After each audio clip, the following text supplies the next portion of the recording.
All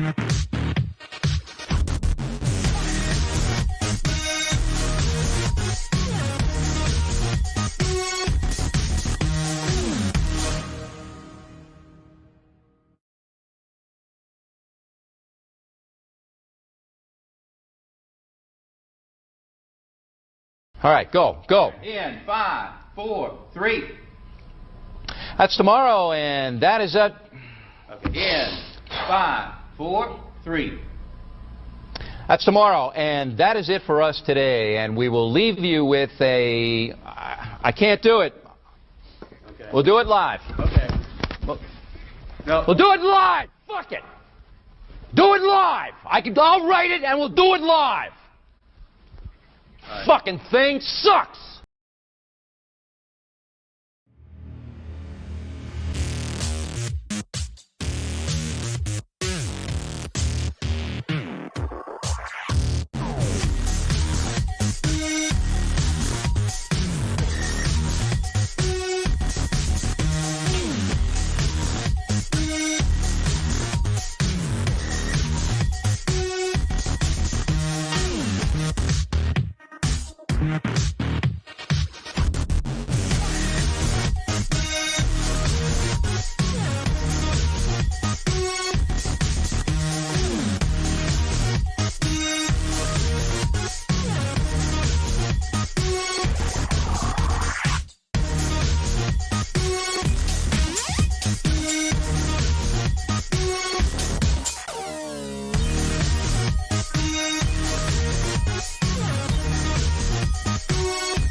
All right, ladies and gentlemen, welcome aboard. It's time for State of the Atmosphere. Tonight, we got the pop culture update with Zootopia dominating Thanksgiving. We got the Sweeney spot. She was seen around town for, the premiere of The Housemaid. And we're going to talk martial arts movies.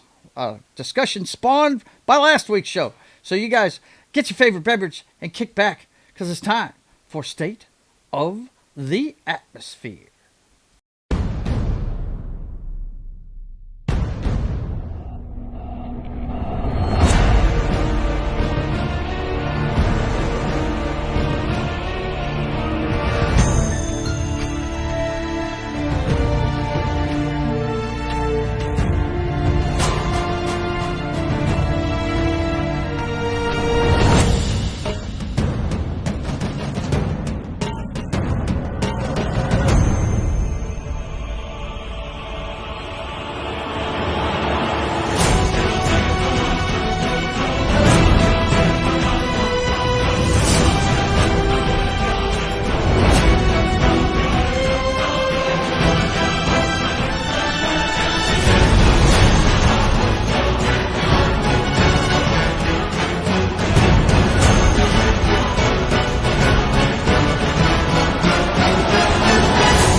Welcome aboard, ladies and gentlemen. It's time for State of the Atmosphere. I'm your host, JoesAtmosfere, and I'm joined by my compatriots, John Das Wolfen. How you doing, man? Good to see you. But it was Kung Fu Fighting. That's right. What a great song. They were fast as lightning. Okay. Yeah, man. You could have kept going. I was about to join you, man. They fought with expert timing. Yeah. That's awesome stuff. It's good to see you, man. Knock, how are you, man? Good. Are you ready to rumble? Are you ready to rumble? Cool. All right. Well, let's check out in the chat to see who's here with us. Of course, the hardest working mod in the business is here. And you know who it is. Womack. Why am I not surprised, you piece of shit? He is not a POS. He's a very cool dude. It's good to see you, Vince. Let's see. What's he saying here? Oh, he's putting out all of our links, man. I should have known. He put out the Das Wolfen stuff all of a sudden whenever I introduced him. My man Vince is always on the job. But he also says, Heidi ho, all you nerds and nerdettes out there, for sure. Let's. Definitely qualify as a nerd. Yeah, he definitely qualifies as a nerd. Yes, he does. Absolutely. Our good friend Martin Acosta Centena is there as well. He says, greetings, my excellent friends. And he also says, hello, Joe, because he likes me to talk like Droopy Joe for some reason. I don't know why. And I'm sure he'd have fun if I just talk like this the whole show, but I can't do it. It'll drive me crazy. He also says, a round kick and a like button. Yes. No doubt. Thank you very much, buddy. Oh, and he drops an LFG. Of course. He's the first to drop an LFG. I think that's going to be his mission in life when he's not streaming with us these days. So let's give it up. Let's fucking go. Let's fucking go.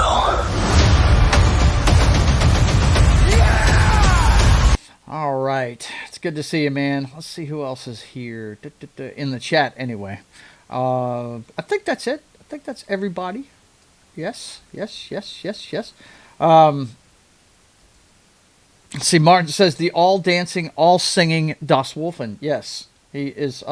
He's a well-rounded entertainer, no doubt. All right, I'll tell you what though, I've got to get that program you've got. Check out his background, man. It is so clear, and you usually only get a look like that from a green screen. It's an NVIDIA program, right? Yep. It's called Broadcast. It uses AI to do all this. That's awesome. See, I'm not totally against AI. I do a lot of my thumbnails and announcements for the shows and stuff like that with AI, but Well, now I'm not going to use AI on my comic book at all, Yeah. But because that would be disingenuous. You know what I mean? Let's see. Oh, yeah, that's right. I think I saw him earlier. Where is he? Let me scroll through all this stuff and find him. Christian Delorme is here. Love from Canada, buddy. He says from Mel and I. It's good to see you, Christian. Good to see you, man. We should have a good show tonight with everybody here. Okay, so boys and girls, we're going to start like we usually do with the numbers. So let's go ahead and get to that, shall we, ladies and gentlemen? Let's do that. Yes. Let's fucking go. Let's fucking go.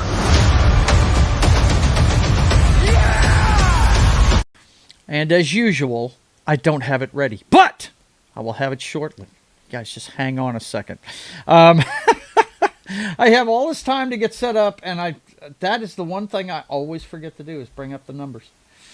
Of course, we had a Thanksgiving weekend, which started on the 27th. Is that right? Let me see this thing. Yeah, the 4-day weekend. We'll go ahead and get the 4-day numbers here. And let me throw that up there for you guys. Yeah. Zootopia 2, like we thought, is dominating. Dominating. It's not even close. And actually, Wicked had a heck of a drop-off, it looks like. I thought they were going to be over 100 million themselves, but Zootopia domestically did 120 million, and Wicked did 74. Everything else is not even in the same ballpark. This is week 2 for Wicked as well. It is, but I thought a lot of people would be waiting to see that now, on this particular weekend, but I guess not. Now you see me, now you don't with 8.5. I feel like that's still a lot. Yeah, I feel like undercutting it a little bit. Yeah. I feel like it should be doing Zootopia numbers right now. Well, Zootopia, man, dude, look. I know. Let me tell you, Wicked was never going to make $1 billion. I don't think it was. But I think all of us agreed that this was guaranteed to make $1 billion at the beginning of the year when we saw it on the docket, right? Oh, yeah. Zootopia 2 rules Thanksgiving with $158 million opening, record-smashing $560 million globally. And by the way, this as of, let's see, what is this, today? It's already shot past $600 million. It's actually, I think it's outdone, I'll pull it up here in a minute on the box office numbers, but I think it's outdone Superman already, and it hasn't even been out for a week yet. So yeah, this one's going to make $1 billion before it's over with. Pretty sure this one will do fine before it leaves the theaters. Let's go look at that real quick. That's worldwide for the year so far. Zootopia 2 has just surpassed Superman barely. By like what? A few 100,000, but it's done it in like less than a week, like 5 days, right? Yeah. Wow, that's It still won't catch no, nothing's gonna catch that Chinese movie. That's, No, yeah, that's such a fraudulent one. That should be like an asterisk next to it. why? Because it's not American. I mean, Because it's only China. That's literally only China. I hear you. That's not even foreign. That's just China. Well, that's the case with that one. Let's see. It's probably all China, but we can look real quick. Hang on. Let's see. I wonder if it's too bad I can't sort it by which one's the most. We see only one over 1 million in Europe, Mm-hmm. Middle East, and Africa. You got Latin America, Yeah. and then China. Australia. 1.8 billion. Yeah. So it's only like 40, 50 mil that's not China. Right. That's not China. Yeah. So, I hear you. I feel you. Yep. That's pretty amazing. But anyway, that's where we're sitting. Zootopia 2 just smashing everything. Now, I think the only way you can see the drop-off on... pretty sure the only way you can see the drop-off on Wicked is if you look at the regular weekend one. Yeah, it's got all the plus and minus numbers. And it dropped off 58%. Almost 60%. But this, like I said, this is the 3 days, the Friday through Sunday numbers. But yeah, and it's playing in quite a few theaters too. My gosh, that's a lot of theaters. But anyway, yeah, Zootopia 2 just racing up the charts. We knew this was going to happen though. We knew that one was going to be a huge movie whenever we looked at the docket for the entire year because of how successful the first one was. And Disney's going to have a good holiday season because Avatar's going to make a lot of money too. I don't think that one. I think that's going to be the first Avatar. I think is going to be the first. Fire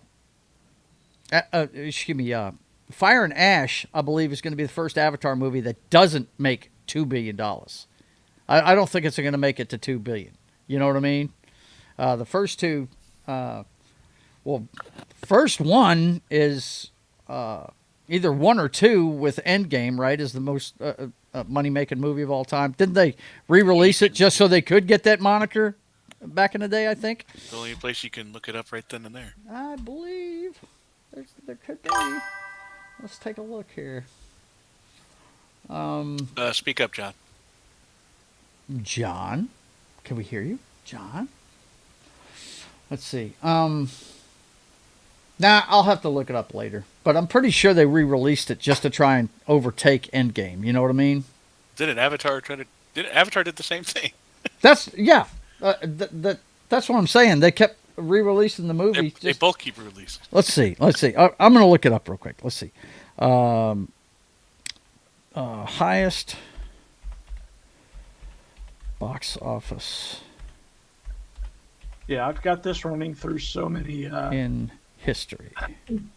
It's not. I tried to switch it to voice mod because I was doing. I was doing the Donald Trump. Mm-hmm. That's because it does well in China. In China. For sure. Let's see. Okay, this is according to Wikipedia though. I don't want to see them. Where's Cool. Here we go. Box Office Mojo.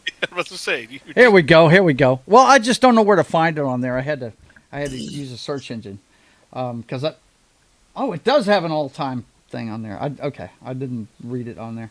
Yeah, Avatar. It's got 200 million more than Avengers Endgame. So, yeah, and Way of Water's third. I don't think this one's going to make as much as those two did. I think the luster is falling off. I think it's going to make $1 billion because it's one of those movies that's made for the theater, right? You know, Yeah. that's one that you really need to go see in the theater. I didn't go see. I'm one of the people that didn't go see Way of Water in the theater, though. I didn't. I decided not to go see that. But yeah, Zootopia. Yeah. The bird And- movie. I know the sloth's in it because he's in one of the trailers. I think he's an Uber Yeah. driver in it, man. Yeah. You I know love they the had to have the sloth. sloth in it, man. That's for sure. Sloths were the best part of that movie. You know it, bro. You know it. Well, not much news coming out of Hollywood. I mean, everything is about the damn merger that they're trying to do with Paramount and Warner Brothers, and Yeah. I just don't know if that's going to happen or not. I don't know if they're going to let that happen. You know what I mean? They may not let it happen. I kind of want it to happen because I want to see Batman versus TMNT live action. The Teenage Mutant Ninja Turtles. Yeah, that's right. They did comic books about that, didn't they? Yeah. It had crossovers, so Yeah, I'm like, that would be okay, cool. well, that's $1 billion movie right there. Yeah, it is. Yeah, it is. That would make a bunch of money. That's Sounds for damn terrible. sure. Sounds terrible. Not all comics need to be done. Yeah. I'm with you, Martin. I do want to see that one too. I just want the '90s Teenage Mutant Ninja Turtles. Everything else is garbage. That's true. I'll give you that. They were here at our Comic-Con this summer. Had them too at one of ours. Yep. It's pretty cool. Yeah, they're announcing the guests for our big Planet Comic Con up in Kansas City. Yeah. So they're doing them like the 12 Days of Christmas, or the Advent calendar rather. Gotcha. So they're Every day they releasing- do an announcement. Yeah. Right. Yeah, the first one was William Shatner. Oh, nice. That all he does is just whore himself out now. Yeah, well, He's at every event. He's always I at know. a Richmond one.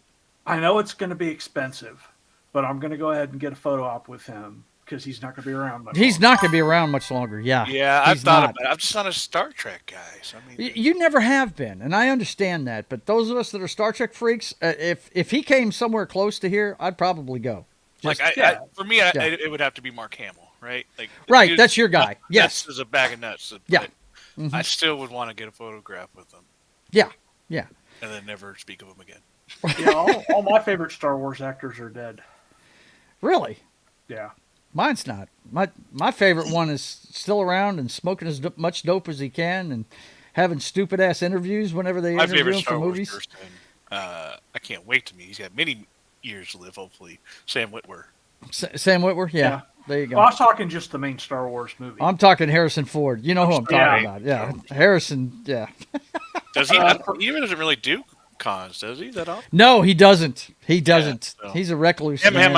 I'm just kind of They dust him off every once in a while for an event. Still and got he two just, more members of Stargate SG-1 to get a hold of. I just remember whenever they interviewed him for when Solo came out, they're like, "How's it feel to have somebody else playing your iconic character?" He goes, don't care."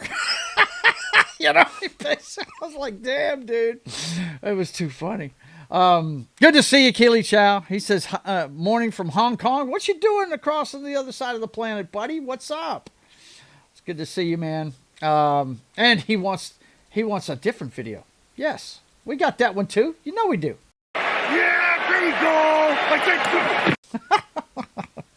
Let's see who else is showing Fucking up Dak. here. How about them Cowboys? How about them Cowboys? The most Yeah. watched TV. Yep, it was the most watched. 50 million people. Yes, I mean I could have thrown it in here as a pop culture thing. I really could have. It's the most watched event on Thanksgiving ever. Yeah, it's I mean, pretty that's no amazing. surprise to us, right? No, not at all. I mean, shoot, dude, that was great stuff. It really was. Let's see. Martin says I like Avatar, but Aquavatar was damn straight dumb. I have little hopes for the third one, especially since they told you what is going to happen with the main antagonist. Yeah, well, hey, I don't know. The first one was a huge step forward in friggin' special effects and stuff. It really was. But with AI and everything you can do with your own home computer now, it's kind of lost its luster a little bit. You know what I mean? But it's still cool. It looks cool on the big screen and everything. Vince says, "Oh God, I remember when the Turtles had a crossover with the Power Rangers live action." Yeah, no doubt, man. Craziness. The one crossover I'm waiting for is G.I. Joe Transformers. Okay. Yeah. That's $1 billion just waiting. Yeah, it is. And why they haven't done it yet? I mean, they teased it, right? Yeah. Which one did they tease it? It was at the end of the G.I. Joe movie, wasn't it? I think it was at the end of the last Transformer, whatever the last Transformers movie was called. I forgot what it was called. Okay. The one that's in the Bumblebee universe. Right. The one that's in the Bumblebee universe, not the not Michael the Bay blow up Bayverse. everything universe. Yeah. Yeah. Mm-hmm. Yep. Let's see. I still have to catch up with the Stargate news. They haven't announced anything else. The big thing there, and we touched on it, a couple of weeks ago, I think, when it first was announced. They had a video conference with a bunch of fans and one of the creators, and that was pretty cool. Christopher Judge has already said he's on board to play Tilk again if they need him. Yeah. Oh, I'm sure these guys would love to do it again, man. Well, Richard D. Anderson. We just don't know if it's a reboot or a continuation. Yeah. So there's nothing official about it yet. Yeah. I could have sworn they said that it was going to be a continuation. I'm not sure, but I think. Did you watch the video with the fans, guys? Did you watch that? Okay.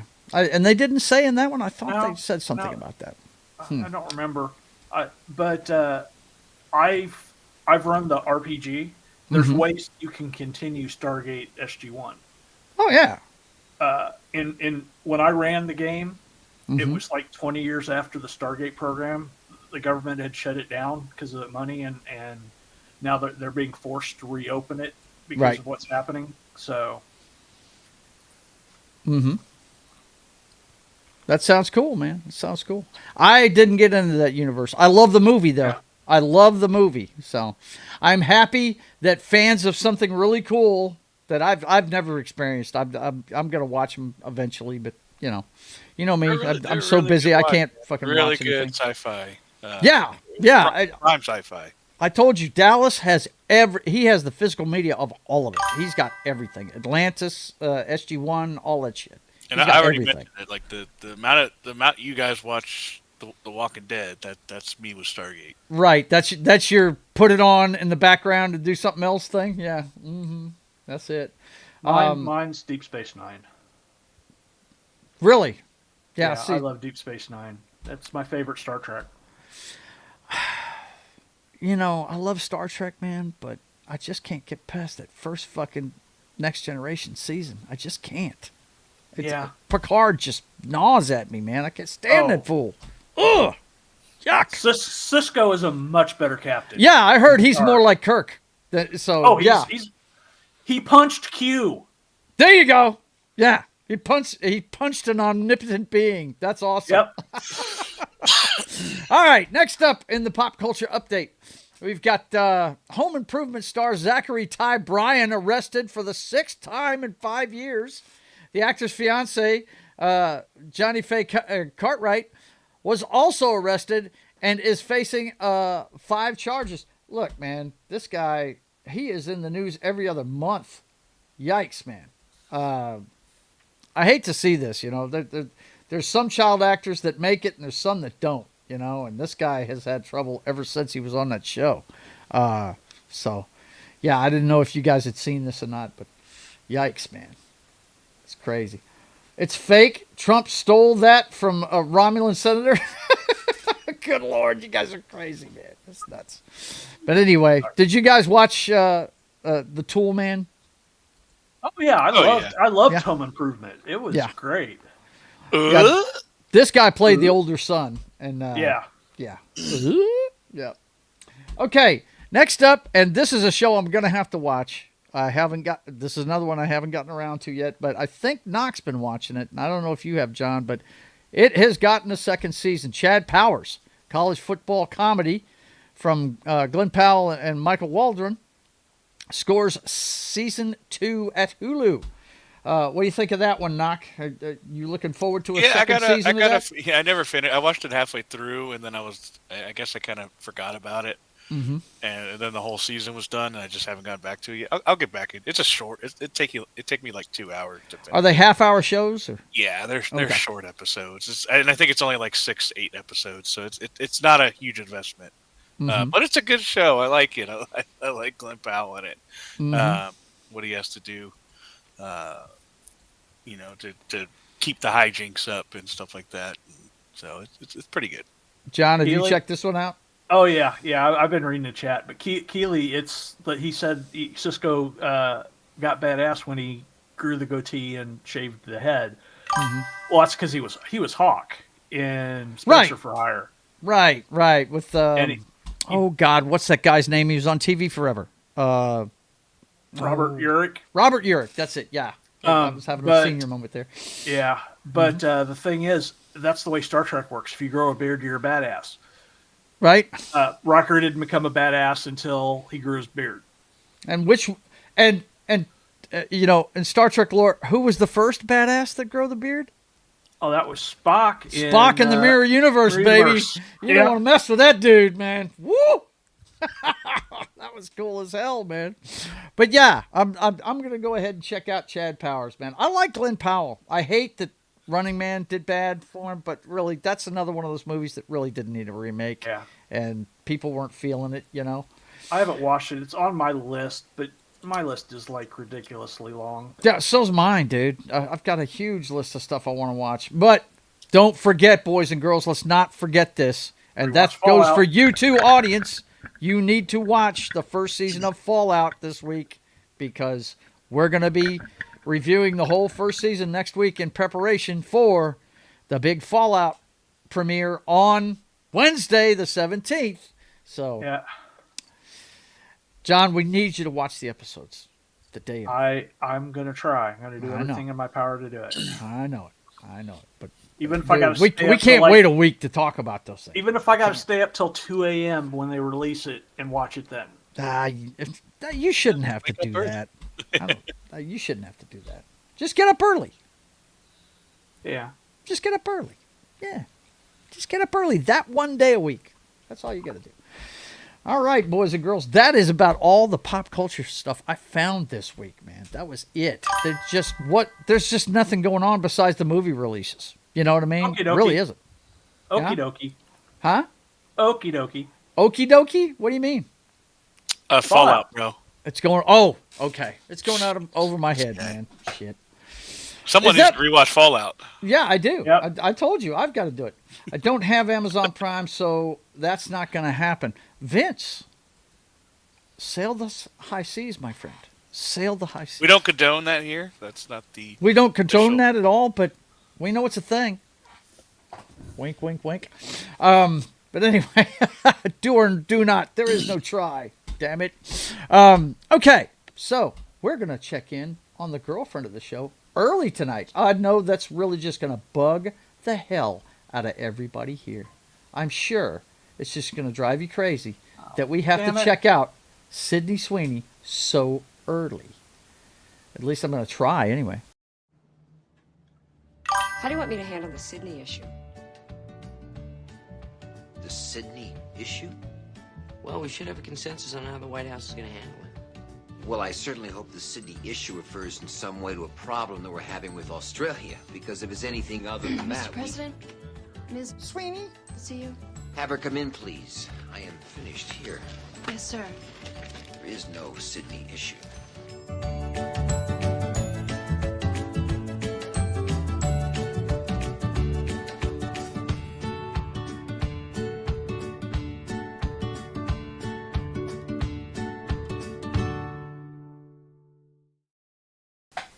That's right, Martin. SIDS!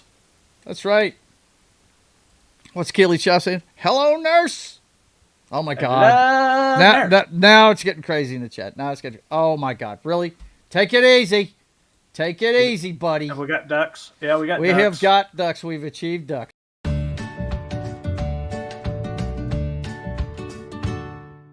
I wonder if anybody noticed I used the same music on both clips. Yeah.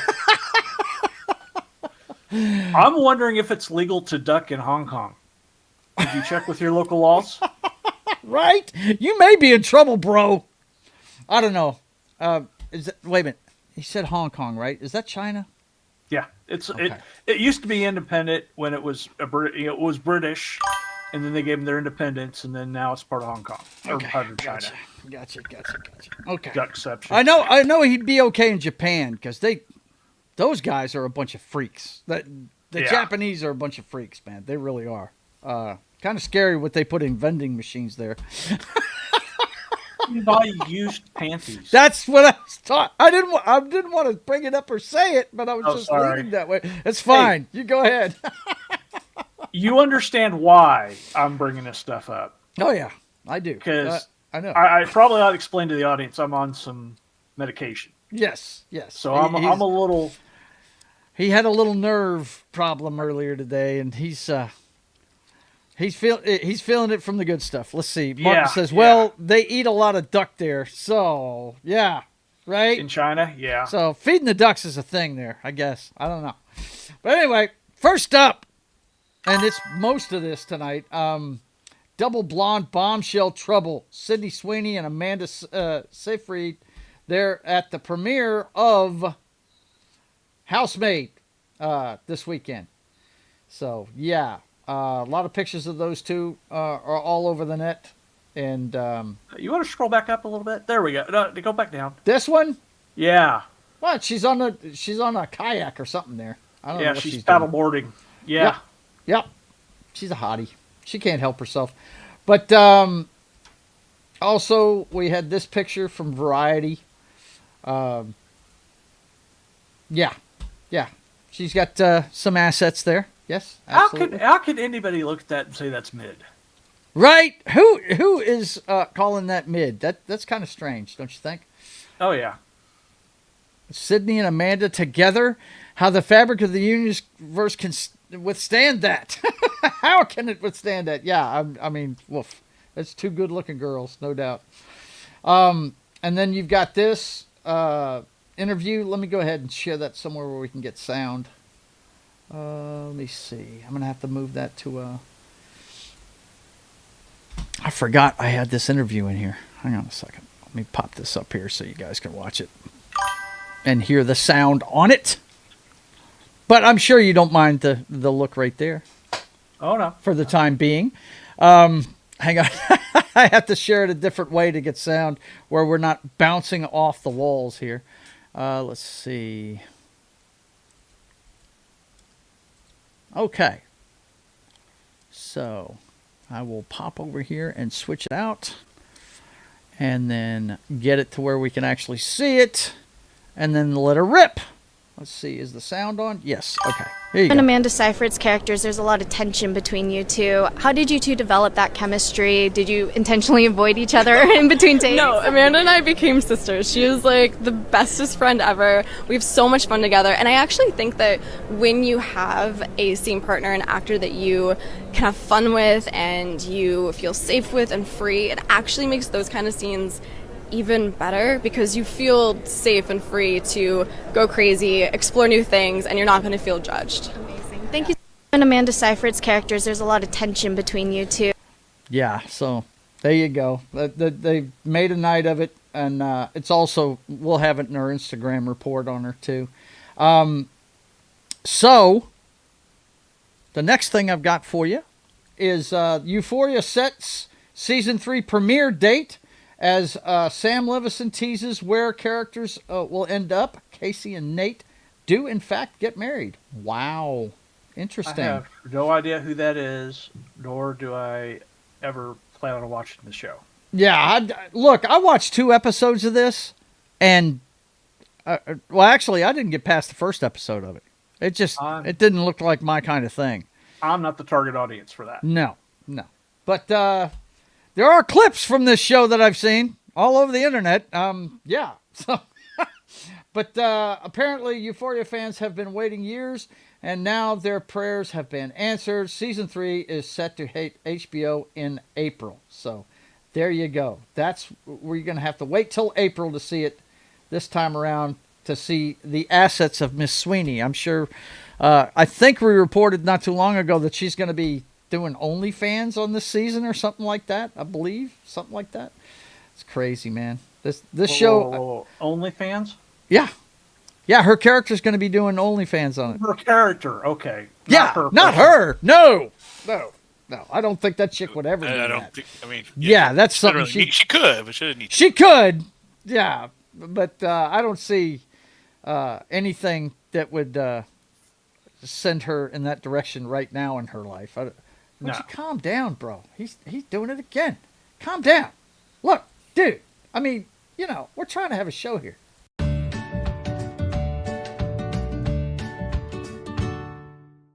But we also got her stuff from Instagram this week, and it's mainly just stuff from Friendsgiving. And my daughter does this too. She gets together with friends for Thanksgiving. So there you go. I'm not going to turn the sound on this. I've got one of my good friends. She does that. She has Friendsgiving. Yeah, my daughter does that too. I do family stuff. If I didn't have family stuff to do, I'd be up in Columbia at her Friendsgiving. I've got a permanent invite, of course. But, Apparently, it had some kind of costume party or something, though. Look at this. She's dressed up as a red devil. What the hell is that? Demon wings and the whole 9 yards. That's the dragon from Shrek. Is that what it is? She's the tiefling from D&D. Is that right? Okay. I don't know. That's what she looks like to me. That looks like she's at Disney World. Or Disneyland. Which one? I don't know. She's in Florida, though, right? That's where she lives at. So it's definitely Disney World. Mm-hmm. Yeah. Okay. But yeah, this is just a bunch of stuff from Thanksgiving weekend. Look at this. Good group of buddies hanging out. Of course, we've been talking about her for a couple of years now, and she hangs out with the same people she hung out with when she was a kid, I think that's part of the reason why she stays as grounded as she does, you know what I mean? We'll see how things go with this dude she's with, right? But that's... I'm sorry, go ahead. I got to step away, sorry. All right, man. See you in a minute. But then the last ones are from the housemaid premiere, and that's just her looking like every time she goes out in one of these things, she looks a lot like Marilyn Monroe when she goes out. She's trying to have that classic Hollywood star look about her. It's crazy. Let's see. Remember what I said about Friendsgiving? Sydney doesn't disapprove that. Yeah. Disprove that. Oh, I hear you. Yeah. I hear you. Oh my gosh. I've shown that video enough. We know you can't control yourself, buddy. We know you can't control yourself. But anyway, that is it for the Sydney Sweeney talk for tonight. So, tonight we decided we're going to talk some martial arts movies. And I've got a list of ones that are my favorites, but we're going to talk about whatever we feel like talking about when it comes to these things. I'm sure John's got a list a mile long, and when he gets back, he will be glad to show it to us. But, Knock, you want to start us off with one of your favorites? Or would you like me to start? Yeah, let's start with... It's kind of hard, Rick, because I don't want to leave my best ones for last because they'll be taken. Right? It's fine. You go in whatever order you want, dude. Go in whatever order you want. All right, so I'll start with. I'll just start with an easy one. This is more modern. Bulletproof Monk. Bulletproof Monk. Yeah. That one I think I've seen parts of, but I don't think I've watched the whole thing. That's shoot, Chow Yun-Fat. That's right. Yep. And Sean William Scott. This is coming off his American Pie. Height of his popularity. Yeah, absolutely, man. This what is this one about, man? Let's see. It says based on a very underground comic book of the same name, a Tibetan monk becomes. Oh, hang on a second, guys. I got to do this, or I'm going to get hit. Of the same name, a Tibetan monk becomes a mentor to a young.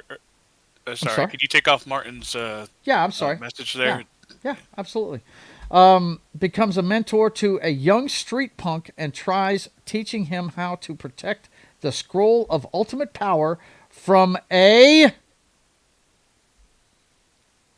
secret Nazi organization bent on world domination. Okay, yeah. So we had a lot there. I understand why they needed to, they needed to cut that one off. Okay, got it. That one. I'll let you get away with that one, IMBD. Let you get away with that one. But anyway, tell us what you like about this one, man. No, it's a really good one. I mean, this is my teenage years, so this one was just a really fun. Obviously, my teenage years, Sean William Scott is always going to be a part of that with the American Pie movies. So, and then this one, there's kung fu fighting in it, and I really like the story in this one. It kind of works itself out.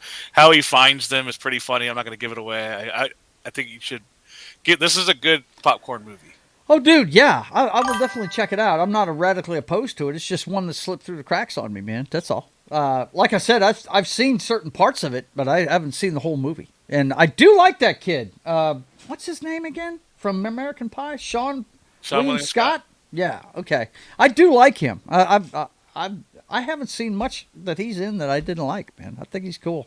Of course, he's Stifler in the American Pie movies, and he's hilarious in that part. But yeah, I definitely. Who's the chick in this? Let's check this out. I'm not too familiar with her. Chow Yun-Fat, of course, is him and John Woo will forever be linked at the hip. He was in a lot of his movies over there, and the foreign films they made, and. Yeah, dig the guy. Jamie Young. I don't know who that is. Jamie King. Jamie King, is that? Did I say Young? Yeah, Jamie King. Okay. I think I've seen this guy before, though. Carl Roden. I think we've seen him in some movies. Let me check him out real fast. By the way, we could see all your movies, by the way. Huh? We could see all your movies. I'm sure they can see my movies. It's fine. I mean, what are you going to do?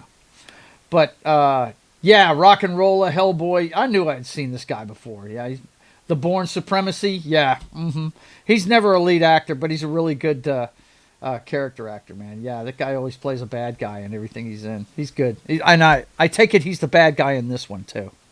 I think he's the Strucker. Yeah, I think he's the Nazi. Yeah, Mako's in it, of course. So we're going to see a lot of the same faces throughout these movies, man. A lot of these guys are in a lot of these movies, you know what I mean? But, yeah, Bulletproof Monk. I'm definitely going to have to make a note to remember to watch that one. So I'm going to start off with the one that Martin was talking about up here. Let's see, where is he? Yeah, there it is, right there. Talking about The Perfect Weapon. That's the first one I was going to... I've got a top 5 of my favorites, okay? And this is number 1, or excuse me, this is number 5 on that top 5 list. Jeff Speakman's Perfect Weapon. And yes, that opening scene is badass, bro.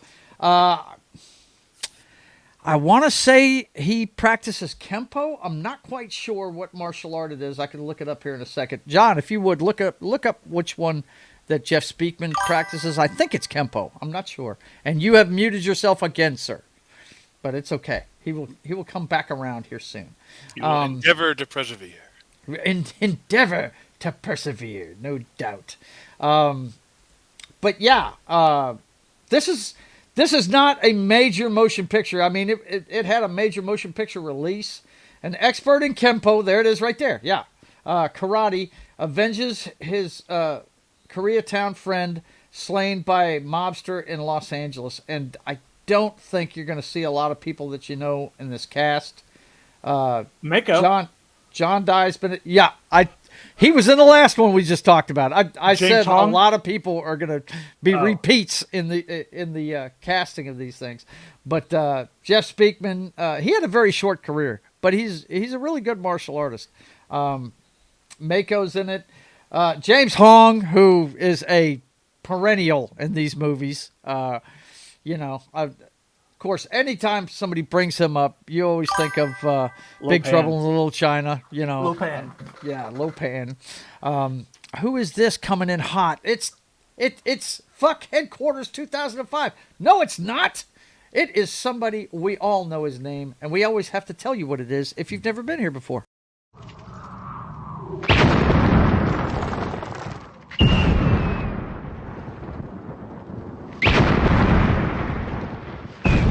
There are some who call me Tim. Let's fucking go! Let's fucking go. And he comes in with the LFG. Good to see you, man. Good to see you. But yeah, this one's good. If you've never seen it, check it out. He's not a great actor. I will tell you that. He's a martial artist, okay? And it's pretty obvious why his movie career wasn't that. He's not a great actor. You know what I mean? No. He's not going to win an Oscar anytime soon. He's just not going to. But his martial arts, I mean, there's certain parts of it. Those Kenpo sticks, he's beating guys like a drum, dude. It's pretty damn awesome. It's really good. What movies have you discussed so far? Okay, just two of them. Bulletproof Monk was the first one on the knock list, if you will. Okay. And I'm going to run down my top 5, and this is number 5 on that list. I love The Perfect Weapon. I think this one's I've got fucking awesome. so many movies. It's not. I know you do. I told everybody you're going to have a list as long as my arm, and I'm sure it's longer. So go ahead and pick anything you want to go. You're next up, so you go ahead and pick where we're going next. The Raid.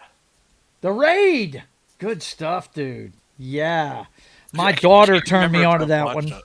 Huh? I can't remember if I've watched it all the way through. Dude. I'll tell you the movie that reminds me of The Raid, that the comic book movie, is Dredd. Yeah. Dredd reminds me a lot of that movie. Oh, yeah. Yeah, it does. Raid. Let's see. There it is. My first one's a toss-up between that or Old Man. But Yeah. we went with that one. Yeah. Go with one. I just want one. Yeah. For some reason, I'm having a hard time finding it here. It's The Raid Redemption. The Raid Redemption. Okay. Yeah, that's it. That's why. Okay. There we go. Right there. The Raid Redemption. Yeah, Mako is very underrated. He is. No doubt. He's in a movie we're going to bring up later on. My favorite movie with him in it, I'll tell you what it is whenever. It's not on my top 5 list, but I'm sure somebody's going to bring it up if I don't bring it up first. But yeah, he's really good. I've got to stop doing that. I can't let that stuff play. Yeah. But The Raid, dude, you want to talk about, some of these movies are really well choreographed. And this one right here is definitely one of those. It's nonstop. Look, it may be 10 minutes at the beginning of it. After that, buckle your seatbelt and it's on and popping. This is like Die Hard on. It's a reverse Die Hard. It is a reverse Die Hard, no doubt, man. It is absolutely nuts. What country does this hail from? It's Indonesia. That's it, Indonesia. I was about to say, it's not China or Japan. This one's from Indonesia. And my gosh, what a fucking movie. And they have a sequel to it. It was just called The Raid 2. And I think that one took place throughout a city. It's good, but it's nowhere near as good as the original. The original is something else, man. It is awesome. Well, I like the director, Gareth Edwards. I like some of his stuff. He does like he did. I don't know if you've seen VHS. It's a horror series. No. Oh, okay. He does the second one of that one. Mm-hmm. But yeah, he's. I think he's a good director. He doesn't get enough play in the action movie scene. Yeah, I hear you. The premise of this one is a SWAT team becomes trapped in a tenement run by a ruthless mobster and his army of killers and thugs. Yeah, this is pretty damn awesome. I don't know if we have any star actors that are in this, but I do have to shout out the guy that played the bad guy in it, man. He was pretty damn awesome. Is this the guy I'm thinking of? That's Mad Dog, yeah. Yeah, this guy right here is who I'm talking about. That dude, he was off the chain crazy, man. That look, you just have to see this movie.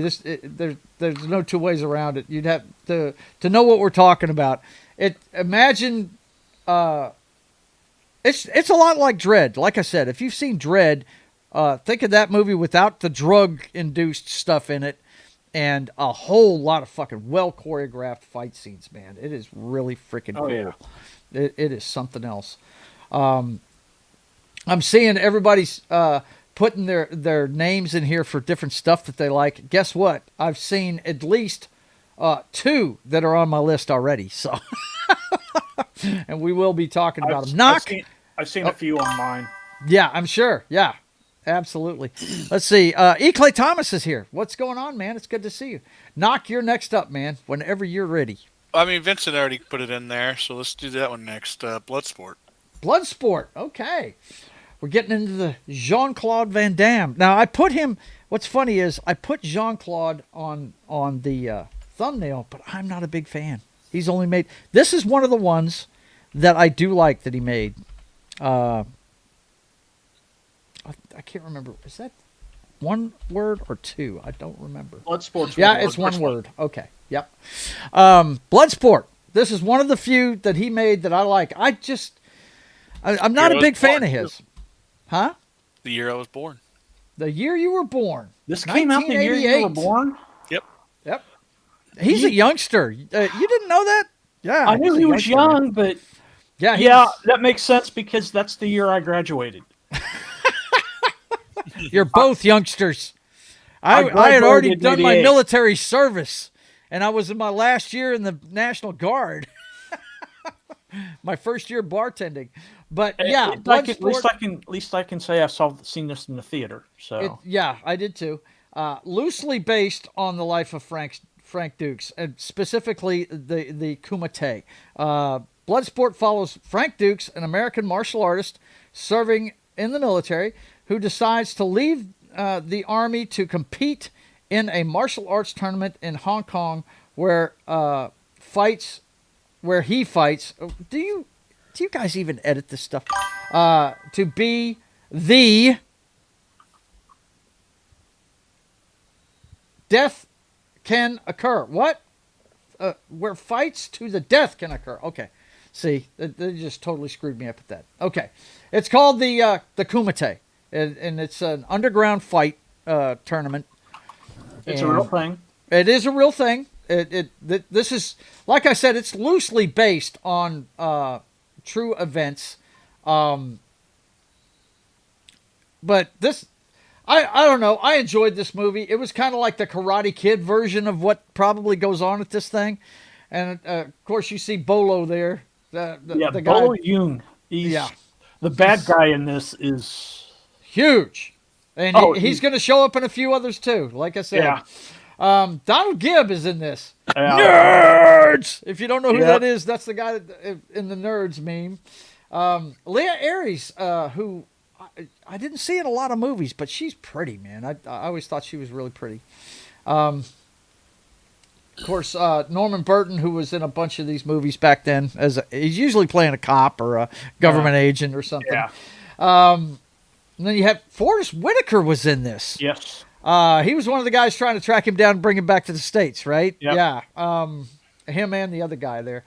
Roy Cho, I don't know how to pronounce some of these names. Philip Chan, but Bolo Young. Oh my God, you're gonna see him repeatedly in a lot of these movies. Yeah, it's not on the ones that I've looked up, but Double Impact was another one that I watched religiously. Right.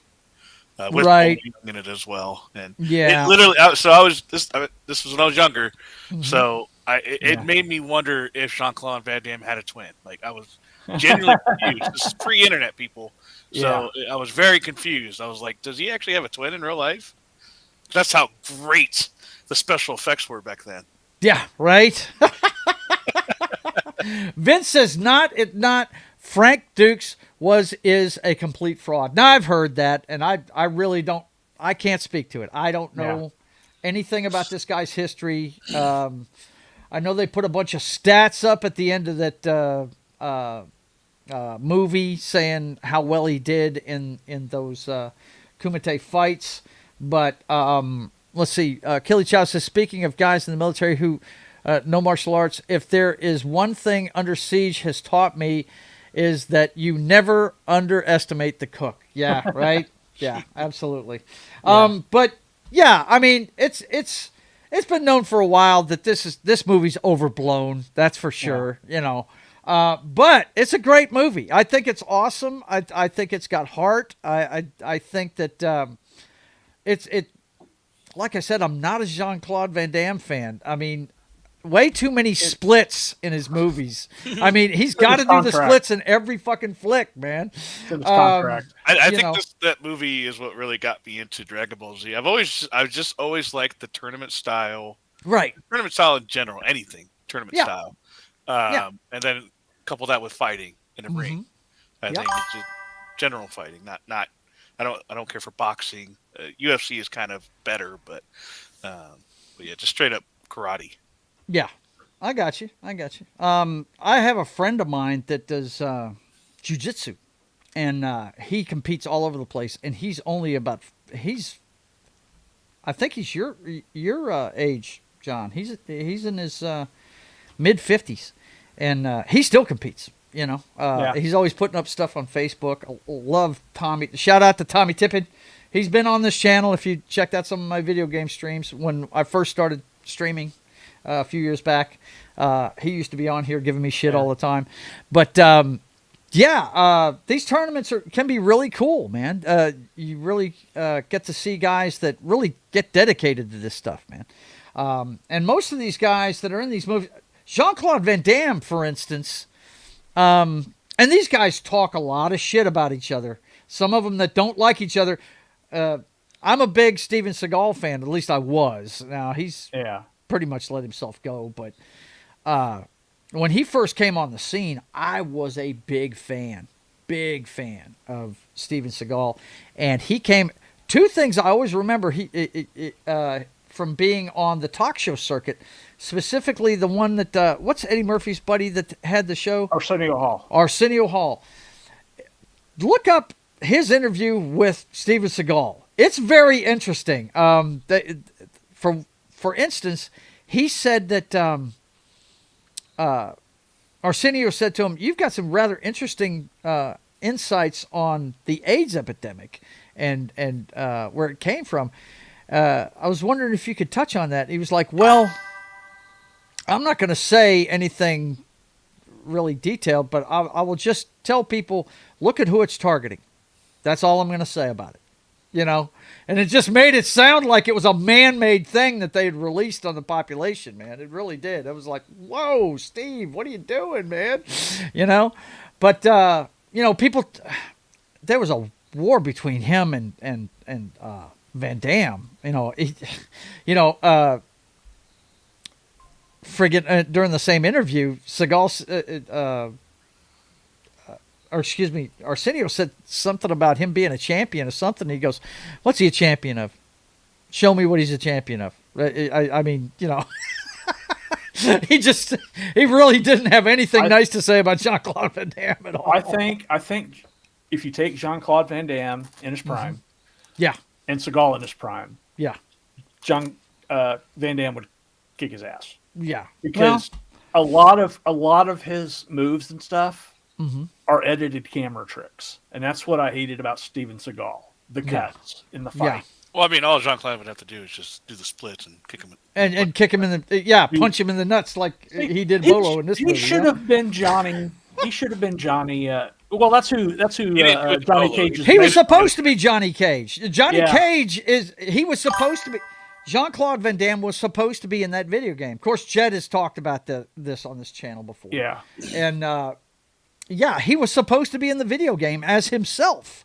And that for some reason something didn't work out between them, and he didn't give them the rights to it. So they made Johnny Cage.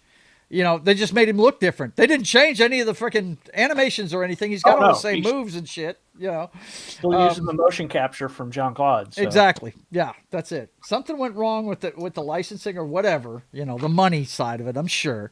But yeah, it's funny to listen to some of these guys talk about each other. And then you've got guys like Bruce Lee and Chuck Norris that were nothing but respectful about each other. Felt like they were just, flip sides of the same coin, enjoyed working together. It was a brotherhood between those two. You listen to Chuck talk about it, man. He misses that guy so much, it's not even funny. You know what I mean? And I highly recommend you that there. I'll have to look up the video and put it in the chat here in a little bit.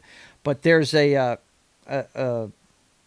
piece of audio of Chuck talking about Bruce's death. There was a lot of mystery about how he died and all this other stuff. A lot of people for years said that it was the Chinese mafia that killed him and all this other stuff. And turned out it was a bad cocktail of drugs. He took an antibiotic that mixed with something he was taking. Aspirin. Yeah, and it put him in a coma, and he died. And he had migraines, and he was offered something by a friend, and it mixed badly with what he was taking, and he fell into a coma and died. There was no mystery to it, It's the Lee family curse. Yeah, that's it. Exactly. But anyway, that's a good one, Knock. Absolutely great choice right there. Of course, you had him trying to avoid the government guys, and he was fighting in the Kumite. Plus, his buddy, the Nerds guy, got fucked up. Did he get killed in that one? I forget. Did he kill him or no? No. He broke his leg though, right? Yeah. Yeah. He fucked him up pretty bad. But that last fight between him and Bolo, that is some chef's kiss martial arts stuff, man. Because of course the bad guy cheats, and it goes back to his training with his mentor and everything. Yeah, great stuff. Great movie. I love that one. I'm glad you put that one in there, Knock. Okay, John, I'll let you go next. I was going to say about this one. This is the best of Jean-Claude Van Damme's 3 movies that are iconic. Yeah. This, Time Cop, and Kickboxer. Yeah. I think so too. I think this is his best movie, and that's the 3 that I like. Everything else, I just I mean, I guess Universal Soldier was okay, but that was more of a science fiction movie. Yeah. But and a lot of people don't know that he was the Predator. He was the and they're actually, if you see the original Predator movie, there's some scenes in there with him. And of course, he's being blurred into the jungle, but that's him in that part of the movie. But anyway, let's not forget about Double Impact. Yeah, I'm sorry, Double Trouble. Double Trouble with Dennis Rodman. Dennis Rodman? No, don't bring that up. Yes. No, don't bring that up. Awesome. No, I refuse. I am not going to do it. Okay, so John, give us another one.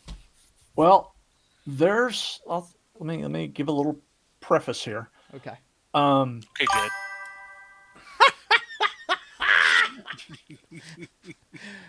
Don't take it personally, John. He's going to mess with you. He knows you're on drugs. Yeah.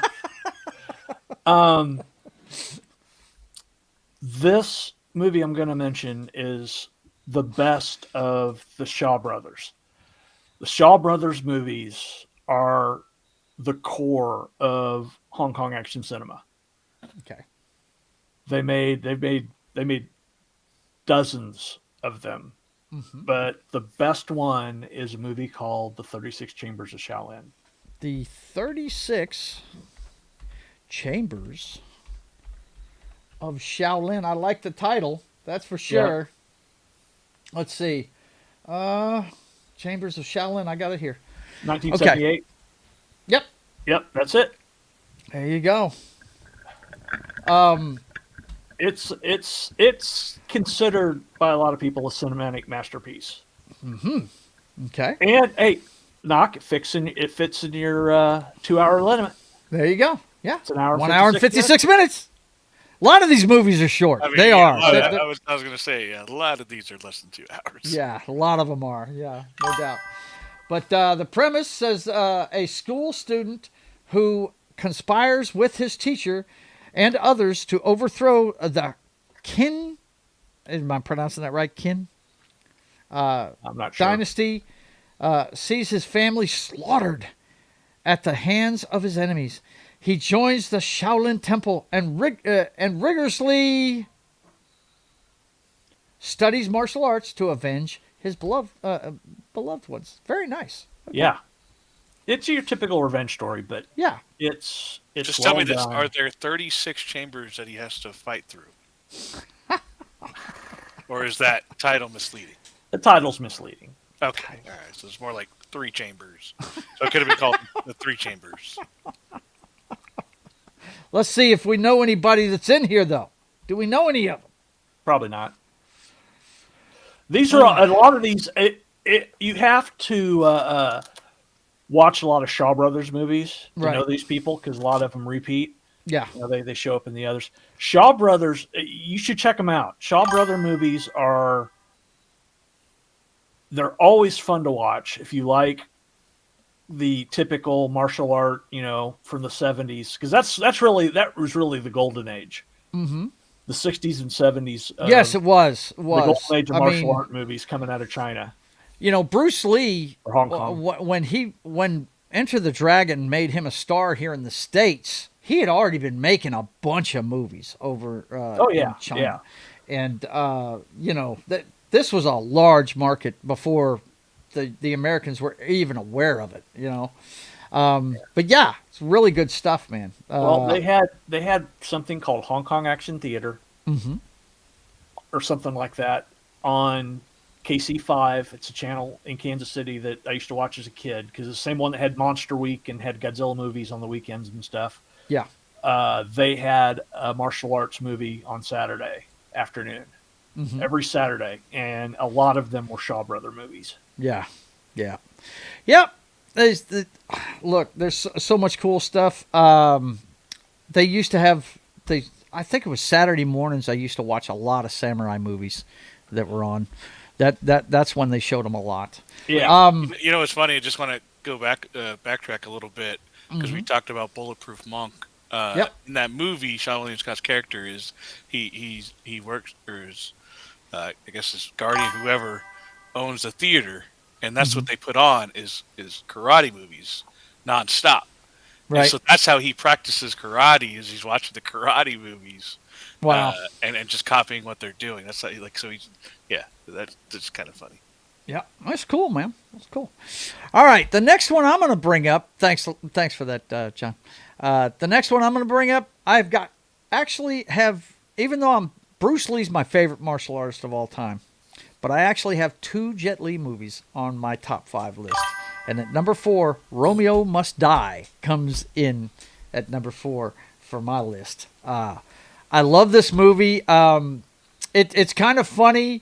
I took my wife to go see this one in the theater, and she didn't think she was going to like it. She's not really into martial arts stuff. She adored this movie. Thought it was awesome. And one of the things she dug was how they put the Mortal Kombat style injuries, when he'd punch somebody, like if it was a chest shot or something, or if he broke a bone, they would actually show it like they do in Mortal Kombat, right? The insides, they showed that. Like it's football. Yeah, it's pretty damn awesome. Anyway, an avenging cop seeks out his brother's killer and falls for the daughter of a businessman who is involved in a money deal with his father. Yeah, this thing is pretty damn cool, man. I enjoyed the hell out of it, and it's just like most of these movies are nothing but revenge flicks, Yeah. But Aaliyah's in this one.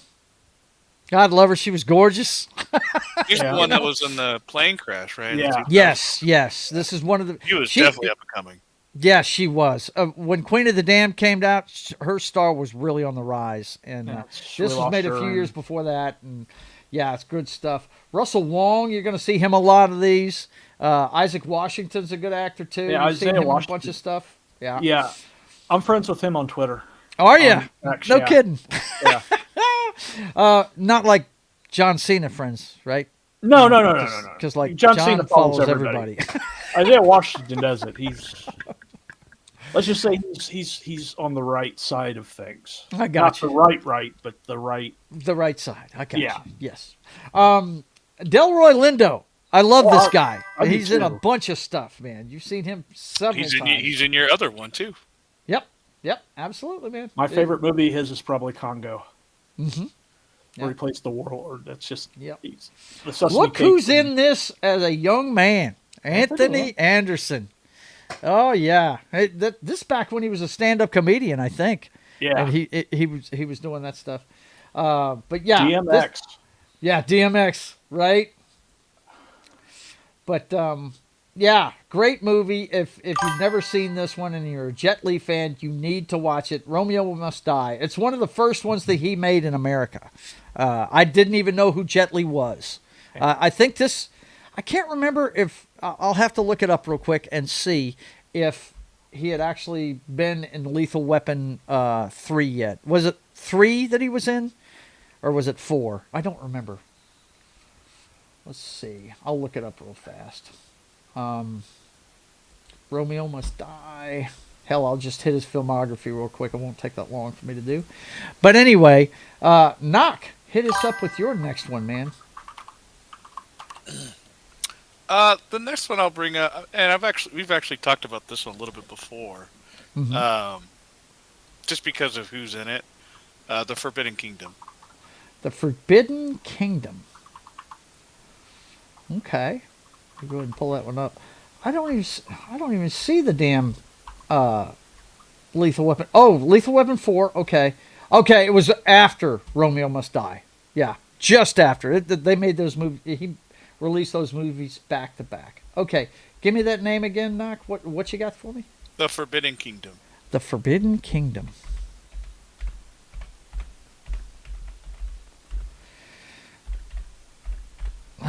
So we're including gun fu movies and kung fu movies since you have Romeo Must Die. Dude, yeah. Okay. You can have, dude.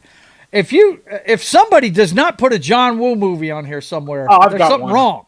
Come on. I've got one. Yes, absolutely. Look, and this is a question that me and Rhonda got into last night when she saw I put Jason Statham on the thumbnail. Oh yeah, He's a martial artist. Yeah. Yes, he uses guns in his movies, guys, but that guy's a martial artist. I told her when we were talking about it in the car last night. I said, do you not remember the first Transporter movie? He barely used a gun in that flick. He may not have used a gun in the entire movie. I'm not sure. It's been a long time since I saw it, but yeah, absolutely. Let's see, Forbidden Kingdom. Here we go. Yeah. Jackie Chan and Jet Yep. Li. Oh, now that's 2. When you get 2, you're doing good. You know what I'm saying? That's good. That's good stuff. The poster. Now this is just the poster. I'm saying, definitely gives it a Crouching Tiger, Hidden Dragon feel to it. Is that what we get with this one? I mean, Yeah, it's a kid sucked into a fantasy. Yeah. Really? Okay. Yeah. All right. Let's see what the premise is. It says a discovery made by a kung fu obsessed American teen sends him on an adventure to ancient China, where he joins up with a band of martial artist warriors in order to free the imprisoned monkey King.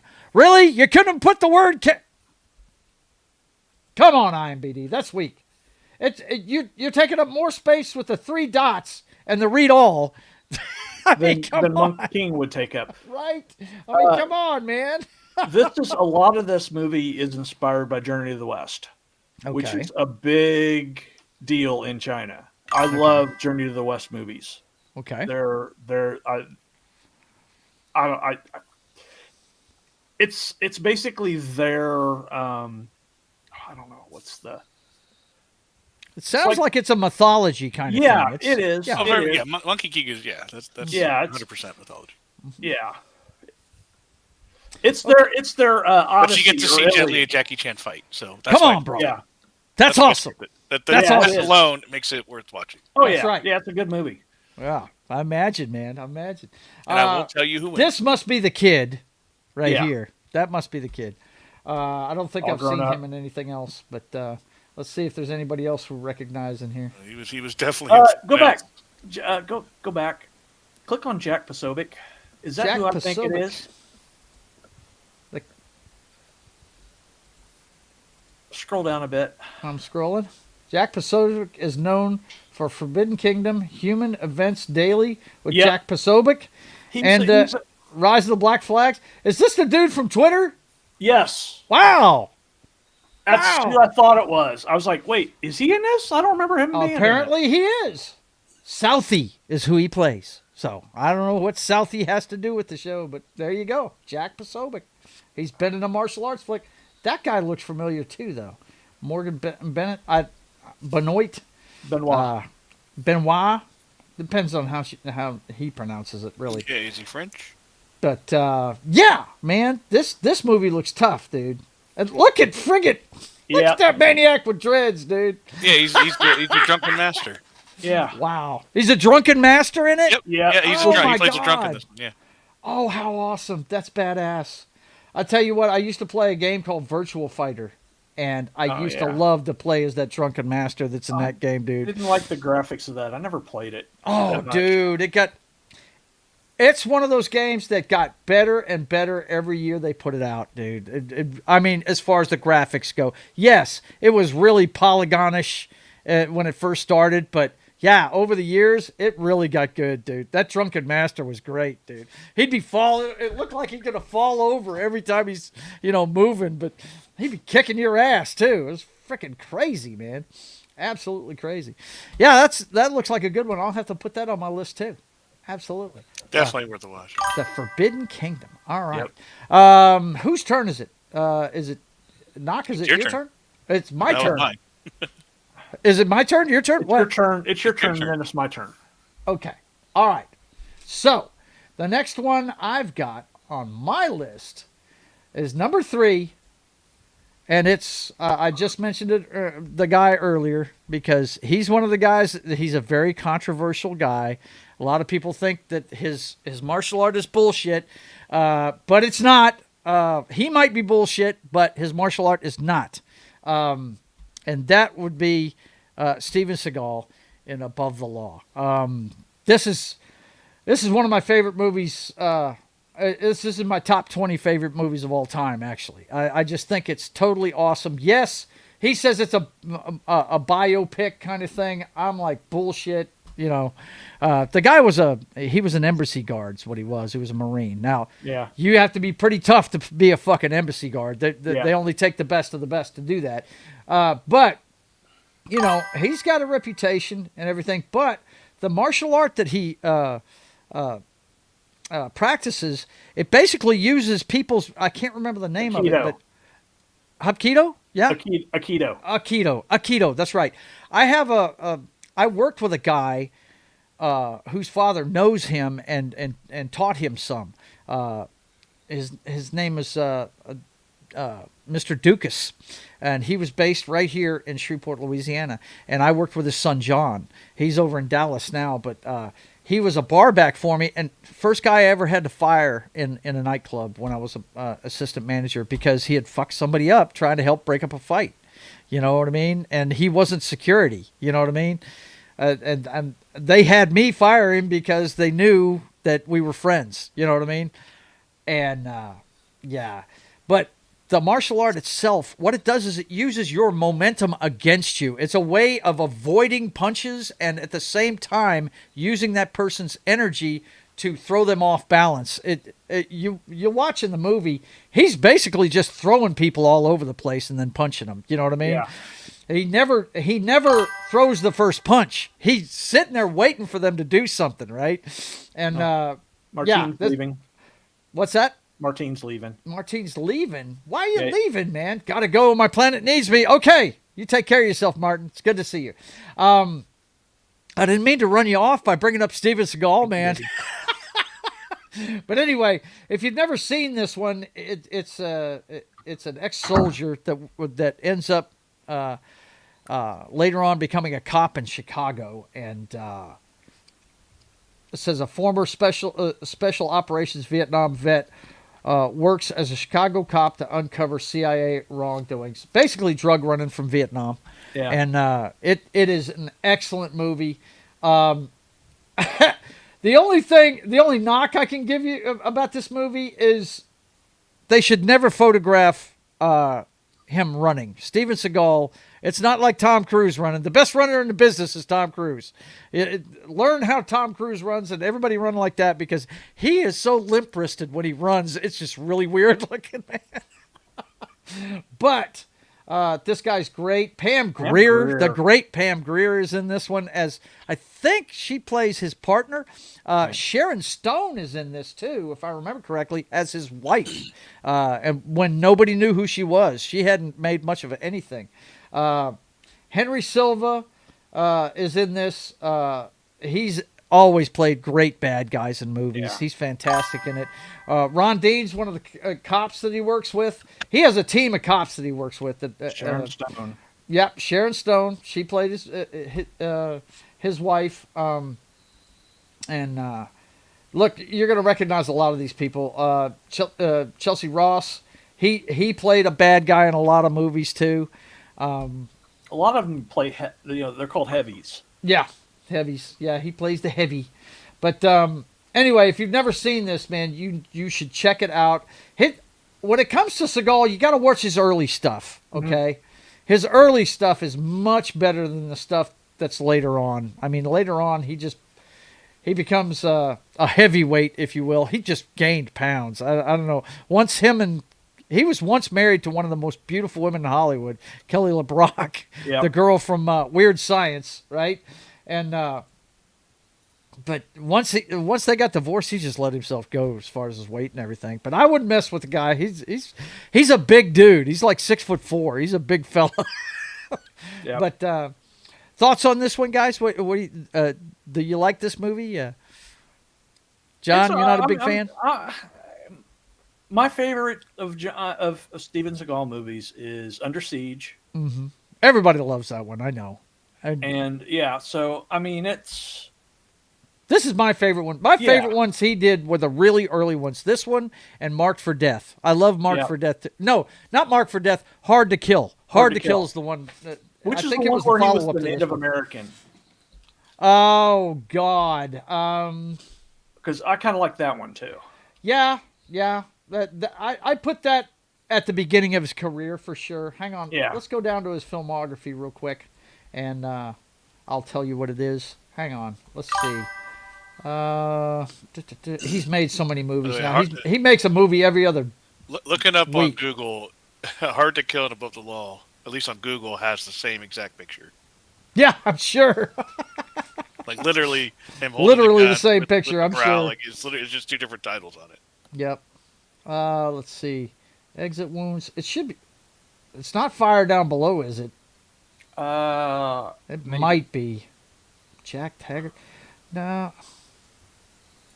Under Siege, Out for Justice. Yeah, these are the early ones. These are the really good ones. These first three are really good. Under Siege, everybody remembers. On Deadly Ground, I think, is the one you're thinking of. Yeah, that's what it is. Yeah, this is the Indian one. Yep, absolutely. Yeah.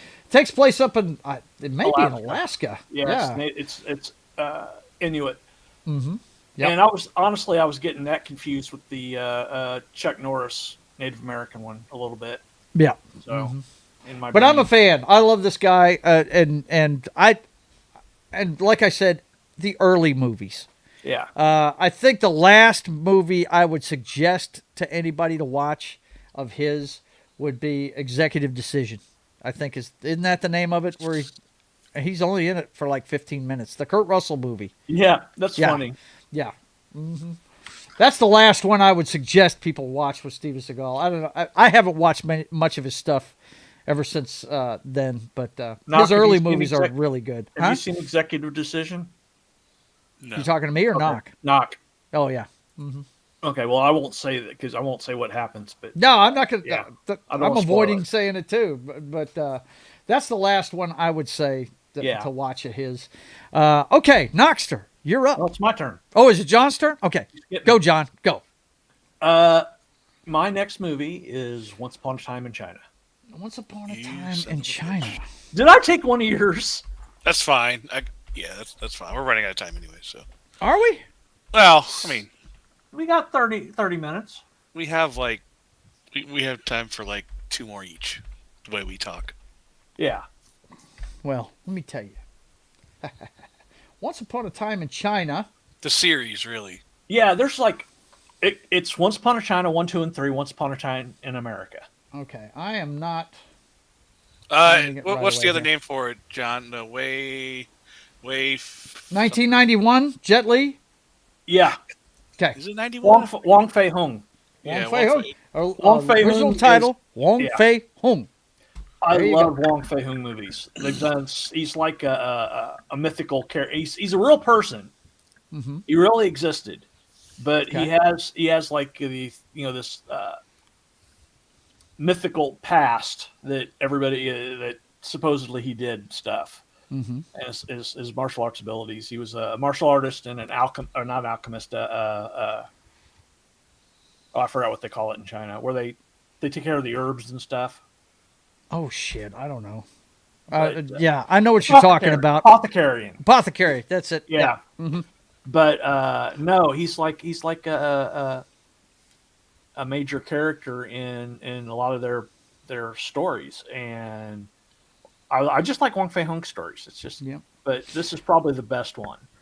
Legendary martial arts hero Wong Fei Hung fights against foreign forces plundering of China. Really, edit.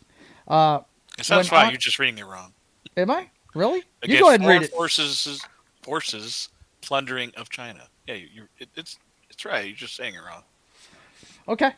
Anyway, when Aunt Yi arrives back from America, Wong Fei Hung assumes the role of her protector. Yeah, and but I'm sure it's got 50 movie. million people we've already seen in it. Wait, why does that guy look familiar right there? Bao Yin? I could be He looks like Suicide or Squid Game guy, but yeah, he does look like him a lot. Let's see, anybody else? These, if you're fans of these movies, you probably know half these. Yeah, people, there's a few of them I've seen in other movies, like because you can look and see. I just like to look through here and see if there's anybody that showed up in any of the more major flicks. You know what I mean? But looks like Jet Li is the biggest guy on there. But yeah, that sounds like some cool stuff, man. Yeah, and this is a series of movies? That's definitely, there's a series. That's definitely one to get into. Yeah. Once Upon a Time in China. Okay, Knoxter. I would describe it as epic. What's that? I would describe it as epic. Yeah, epic. This is one to put on your list, Joe, for sure. Okay. Is this like, is it epic if you have as any in... love at all for Jet Li, you have to watch it. Yeah, well, I've got 2 of his movies on my list, so yes, I'll have to check it out. When you say epic, though, you talking about like a Lord of the Rings type story, a big, huge story like that? Or? It's got a sweeping... No, he's not traveling. He's not traveling the world. No, putting that's a ring of destiny in a lava. No. Okay, I got you. All right. I think he needs epic by just the he stays at home, but it's when the whole thing's put together, when all the movies are put together, it's this big sweeping story. This is the Odyssey. Yeah. Gotcha. Yep. Yeah. The Odyssey. We got that coming by Nolan, by the way. Yeah. Indeed. That's not going to be good. You don't think it's going to be good? Optimistic. You're such an Let me tell you something. You really are John. turning into Jed there, John. Look, I'm black-pilled about some things. Sorry. When it comes to Christopher Nolan, I will trust him because he has not made anything I did not like. So, there you go. All right. What you got, Knock? I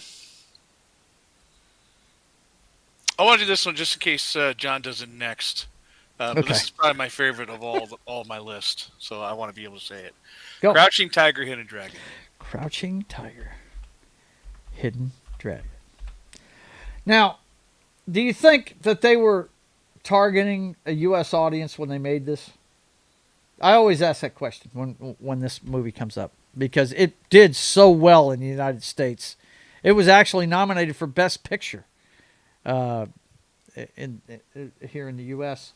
Crouching Tiger, Hidden Dragon. Of course, the premise, a young Chinese warrior steals a sword from a famed swordsman and then escapes into a world of romantic adventure with a mysterious man in the frontier of the nation. This movie right here, this is one of those ones I would say is on a mythical scale. There's stuff that happens in it that is kind of, Well, they learned to run on air, so. Right. Yeah, it's crazy. They're running through trees. Which is what and I all loved kinds about of shit. Yeah, the wire work in this is awesome, man. It really is. It's so good that they brought it to freaking Star Wars. Like, that's how good it is. Right? Yeah. That's crazy, man. Chow Yun-fat, of course. Michelle Yeoh, who I love to death. I think she's awesome. Yep. She's my favorite Bond girl of all time.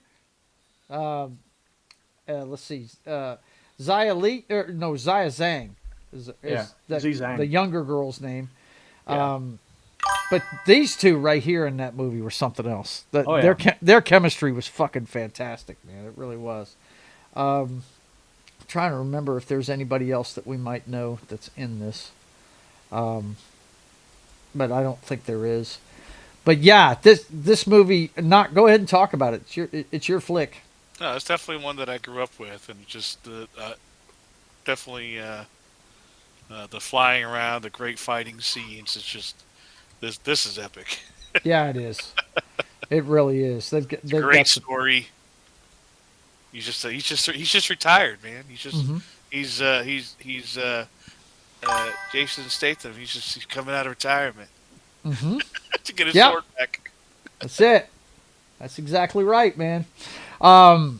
It's been a long time since I've seen this movie. I enjoyed the hell out of it, though. I really did. And the whole mythical thing behind it is what I really dug, man. I thought it was very, very cool. John, your thoughts on this one? Yeah, this is great. I mean, it's like I said, the wire work. Like you said, the wire work is probably some of the best they've done coming out of the company, the effects people that do that out of Hong Kong. And it is exactly 2 hours long. So exactly 2 hours long. And I know this has been on one of my other lists that we've done in the past. Yeah, it ends up on a lot of different lists, doesn't it, Knock? I mean, it's one of those movies that it can be considered. It's got some of everything. It's got action, of course, because it's a martial arts movie. Yeah. But it's also a great drama. It's got a love story in it, and it's got a lot of good stuff in it, man. It really does. Ang Lee, the director, by the way, went on to direct the first Hulk movie. Yeah, which was, and he also did a very controversial flick called Brokeback Mountain that was nominated for the Academy Award for Best Picture. I Can't Quit way back You. in the I Can't Quit You. Yeah. But he's a really good director. I enjoy his stuff. I thought his Hulk movie was good, except for the of course, you can't polish a turd. The script was bad. You know, the whole bad guy thing was really bad in that movie. But I like the way he did the Hulk. I really did. Okay, so is it my turn? Yep. Yep. Okay. Well, it's time for number 2 on my list, and it's another Jet Li movie. It's The One. Yes, I love The One, where he fights himself a lot. Yes, it's awesome. I definitely had it on my list, but I saw you had it, so yeah. Took it off. This movie is fantastic. A rogue multiverse agent, and they do the multiverse very well in this flick, by the way. Yeah. A rogue 113 or something like that. Yeah, I can't remember the exact number, but it's a lot. This guy has killed a lot of them. He had a very specific number. Yeah, I don't remember what it is, but let's see. A rogue multiverse agent goes on a manhunt for alternate versions of himself, getting stronger with each kill. Only the last version of himself, an LASD cop, can stop his crusade before he becomes the one, I'm sure is what it says. Yeah, before he becomes the one. Yeah. By the way, that read all is dictated on your Zoom, so that's why. Oh, is it? It is, would yeah. it would be there if I didn't zoom in like that? Correct. Yes. Oh, damn it! But it's so much fun making fun of it. No, Thanks a I lot, man. I like the gag. Way to blow that myth up, man. Damn it. I checked it. Well, because one of the ones that like the Forbidden Kingdom, I had already had the IMDb up, and I could see the whole thing. Yeah. And so I was playing with mine, and I was like, okay, I zoomed in, and eventually went to read all. Yep. But what's happening in this movie, guys, it's a multiverse movie. He's going to each place, and he's becoming stronger and stronger. But what he doesn't realize is the ones that are left are getting stronger and stronger as well. Their life force is being concentrated I think more he and knows. more. I think he knows. Yeah. There's no way he's fighting them. He's Well, killing he finds out. I mean, he becomes I aware think he of knows it. before this guy. He just doesn't think they're as strong as him because he's, Right. The one. But Jet Li, you're going to see a lot of the same faces. Like I said, Carla Gugino, she's gorgeous. She was in this. Delroy Lindo, him and Jason Statham are time cop partners, right? Or not time cop, but multiverse cop partners. Yep. And dude, they got chosen because of their time and Gone in 60 Seconds. Right? So they got recruited. This is that whole universe. Right? Damn. But dude, this is the first movie I saw Jason Statham in. I thought It's he was probably awesome. one of mine first too. It's probably the same for Loved it. Jet Li. Probably the same for Delroy. Yep. Let's see who else is in this that we know. James Morrison. Yeah, James Morrison's been in a lot of stuff. Trying to see. Oh, Dean Norris. Dean Norris. Yeah, he's like been in a him. bunch of shit, right? Wasn't he in Breaking Bad? I Yeah, think he he was in was, Breaking yeah. Bad. Yeah, right? he's the brother-in-law. I got his autograph. Yeah. One of the ones I got. Wow. Let's see who else we got here. That's probably about it. Yeah. But yeah, look, the main people that are in it though, Jet Li is fantastic in the lead role. He plays both parts, and he actually can act. He plays great as the arrogant guy trying to kill them all, and he also plays great as the cop trying to defend his loved ones in it. Man, it's really a great movie, and anybody that's seen this movie will tell you the ending is just awesome. It is fantastic. So yeah, The One is number 2 on my list of my favorite martial arts movies of all time, and it feeds into the science fiction end of things and stuff like that too. So good. Yeah, I've always loved The One. I'm sorry I took that one from you, Knock, but I do love that movie. No. It's one I didn't have to talk about because I knew you were going to bring it up. So. Yep. Okay, whose turn is it? I'm losing track. It's Knox. Knock, go. I thought you were after Joe. Oh, well, no, You go. I went before Joe this time. Oh, So. okay.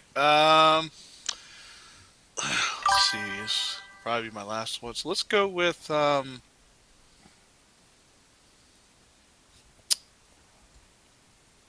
Hero. That's a good one. I think, if I'm not mistaken, that one is made by the same folks that did the other Jet Li movie I was talking about. I think. Let's see. This Jet one I Li, went to the theaters 2000. and saw this in theaters. Oh, you must have been a kid. 2002. Yeah, it was in beginning of high school. By the way, that number you're looking for, Vince says maybe 187 was the number. I mean, Not I sure. could Google. I just hadn't done it. No. Anyway. 187 is the. Yeah, that's from Demolition Man.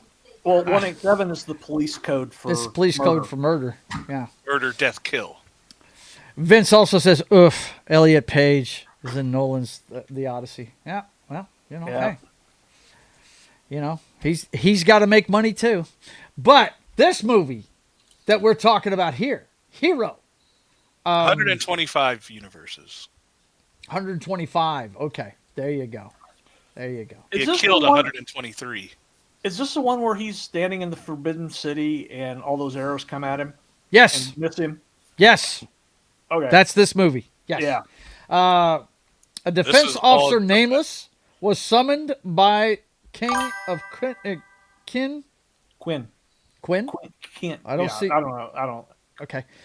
Regarding his success of terminating 3 warriors. So that's kind of a very short summation of this movie. The thing I remember the most about this movie was the visuals, man. Oh yeah. And there was not much dialogue in this movie. A lot of it is done through facial expressions and stuff like that. This is a gorgeous movie. I'll never forget. And colors, the colors of their outfits and the backgrounds. I definitely got to watch this again. Story. Mm-hmm.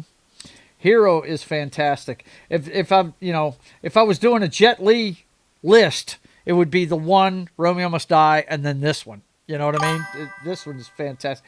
Talk about production value. This this one and Crouching Tiger, Hidden Dragon probably have the best production value out of all of these movies we're talking about. This one is just visually stunning to watch, man. It is really something else. Oh, yeah. Some of the pictures, I mean, you see them here. I mean, look, they definitely, each scene almost has its own color scheme to it. You know? It's really freaking cool, dude. Look at that. That is badass. Those warriors and everything. That's fucking cool. Yeah, this is a good movie. You went and saw this in the theater, did you not? I remember seeing it, yeah, because this was still when it was, that particular movie was all in subtitles, too. Yeah. Yep. They had the huge subtitles on the screen as well. Was he wasn't in that movie, was he? No. What are we getting into here? What are they doing with that? Yeah, I saw that one in the theater. I saw Crouching Tiger, Hidden Dragon in the theater in Chinese. Or Mandarin is the language it was in. Mm-hmm. It was Mandarin it was in? Yeah.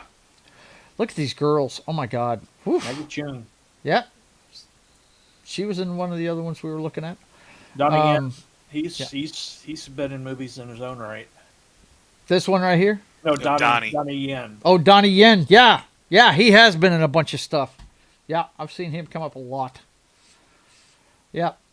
But this movie, man, once again, talking about the mythical side of things, you know, this one and Crouching Tiger, Hidden Dragon, they could almost take place in the same universe, I would think. You know what I mean? It's very cool. Very beautiful movie to watch. Okay, John. Okay, well, I'm going to go with the John Woo movie. Do it, man. This was a hard decision which one to pick between the two, and I'm going with A Better Tomorrow. A Better Tomorrow. It was either that or Bullet in the Head. They're both... Bullet to the head? Bullet in the Head. Bullet in the Head. Okay. Bullet to the Head is that bad Sylvester Stallone. I like Killers. I like Killers a lot. Is good. Killers is good too, but this is if you want to talk about gun fu. This is the movie. This is basically where it came from. Does it have flying doves? Yes, it does. Yes! You can't have a John Woo without flying doves. Without flying doves. You can't. Got to have the doves fly. When doves fly. Not cry. But anyway, let's see. A reforming ex-gangster tries to reconcile with his estranged policeman brother, but the ties to his former gang are difficult to break. Yeah, this one right here. I thought this had a different name. I know this movie very well. I love this fucking movie.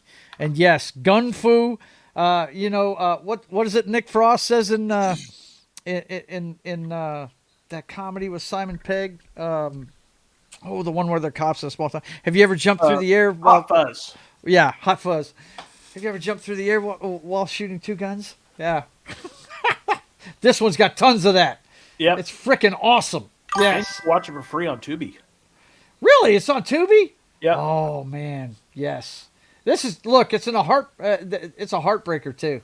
Yeah. I mean, you really get into the story in this one because they're good friends and they're on opposite sides of the law, man. And they're brothers. Yeah, they're brothers. Yeah, it's family.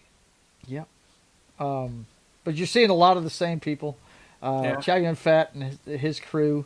I believe you said it's John Woo, and look, before Face Off, before Broken Arrow, there were these movies, and you really.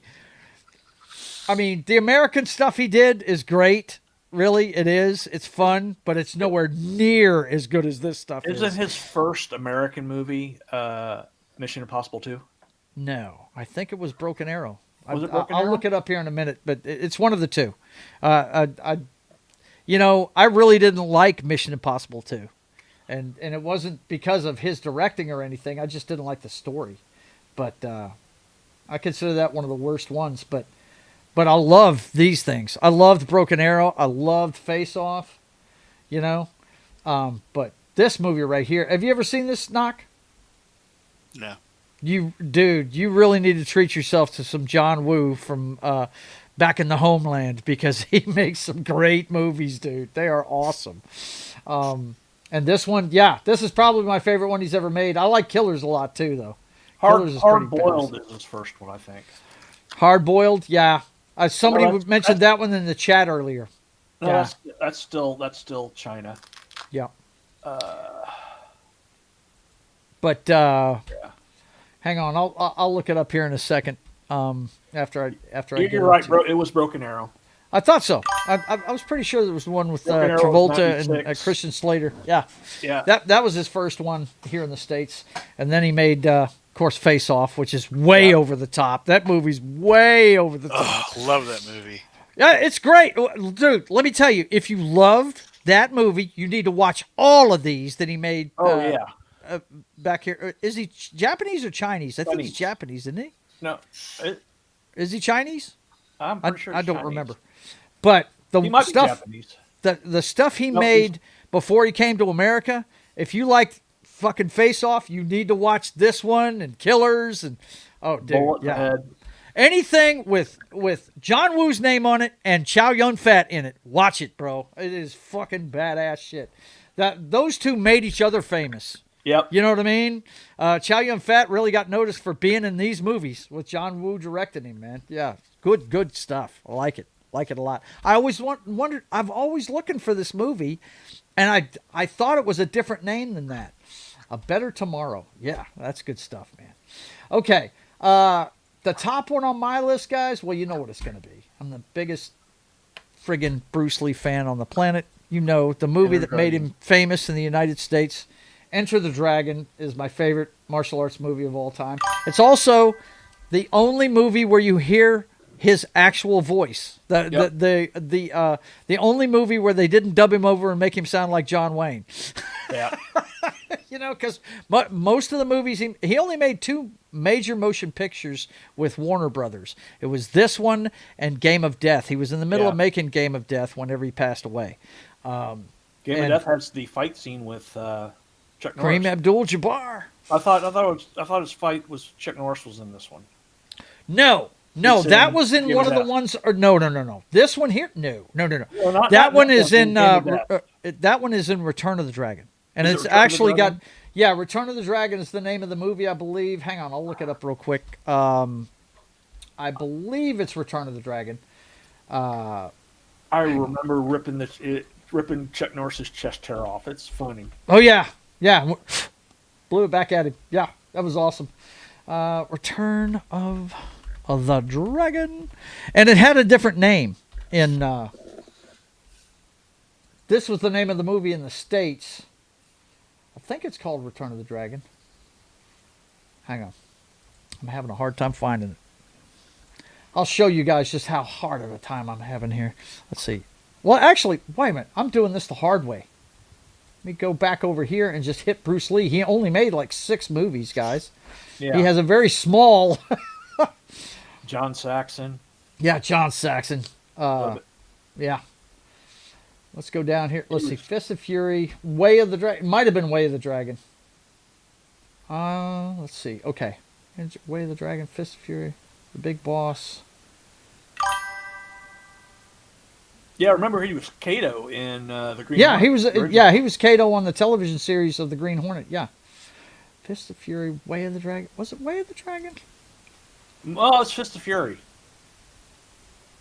I'm pretty sure. I don't think so. I think it's Way of the Dragon. Okay. Yeah, I knew Dragon was in the name of it, but it had a different name in China, though. I'm pretty sure. Original title. Minglu Jing. Yeah. Mm-hmm. Yep. That was easy for me to say. But, Enter the Dragon, my favorite birthday celebration I spent on this planet was my 40th birthday. I actually got my signed Steve Largent jersey from my wife, a friend of mine named Mark Peck. Shout out, Mark. He still works at the comic book shop where I pick up all my comics at. And his family was there. We ate at Abby's Bistro at my favorite movie theater in town. It's called the Robinson Film Center. It's a nonprofit film place. They give out the Louisiana Film Prize every year.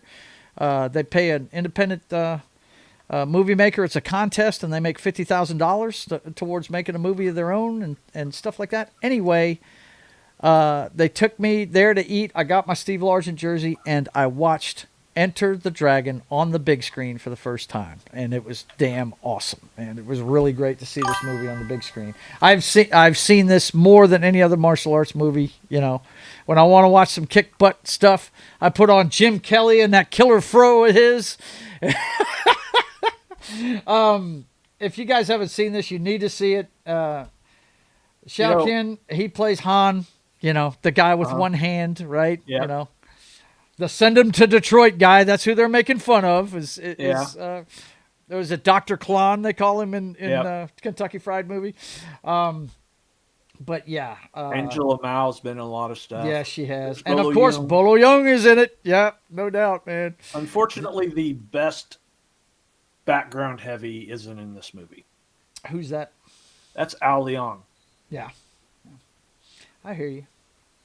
I'm not sure I know that guy by his name. I probably recognize He's his the face, hatchet. though. He's the hatchet guy in Big Trouble in Little China. Okay, gotcha. I got you. Yeah, but John Saxon, a lot of people didn't know he was a martial artist till this movie came out.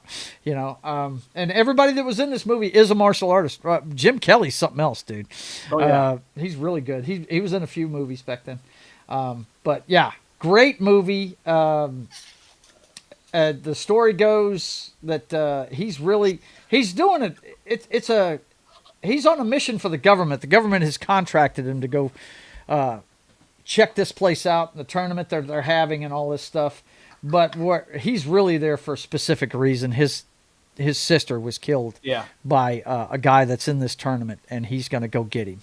You know, and it's a great movie. And like I said, it's the only one where you hear his actual voice in the flick.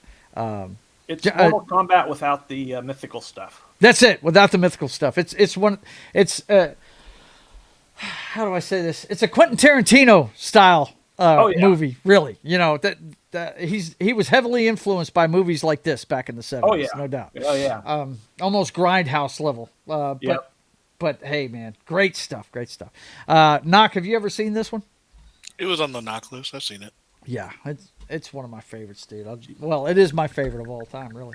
What other ones do we want to mention before we get out of here? I've got 3 real quick. Okay, go. My top. Not even your turn, but okay.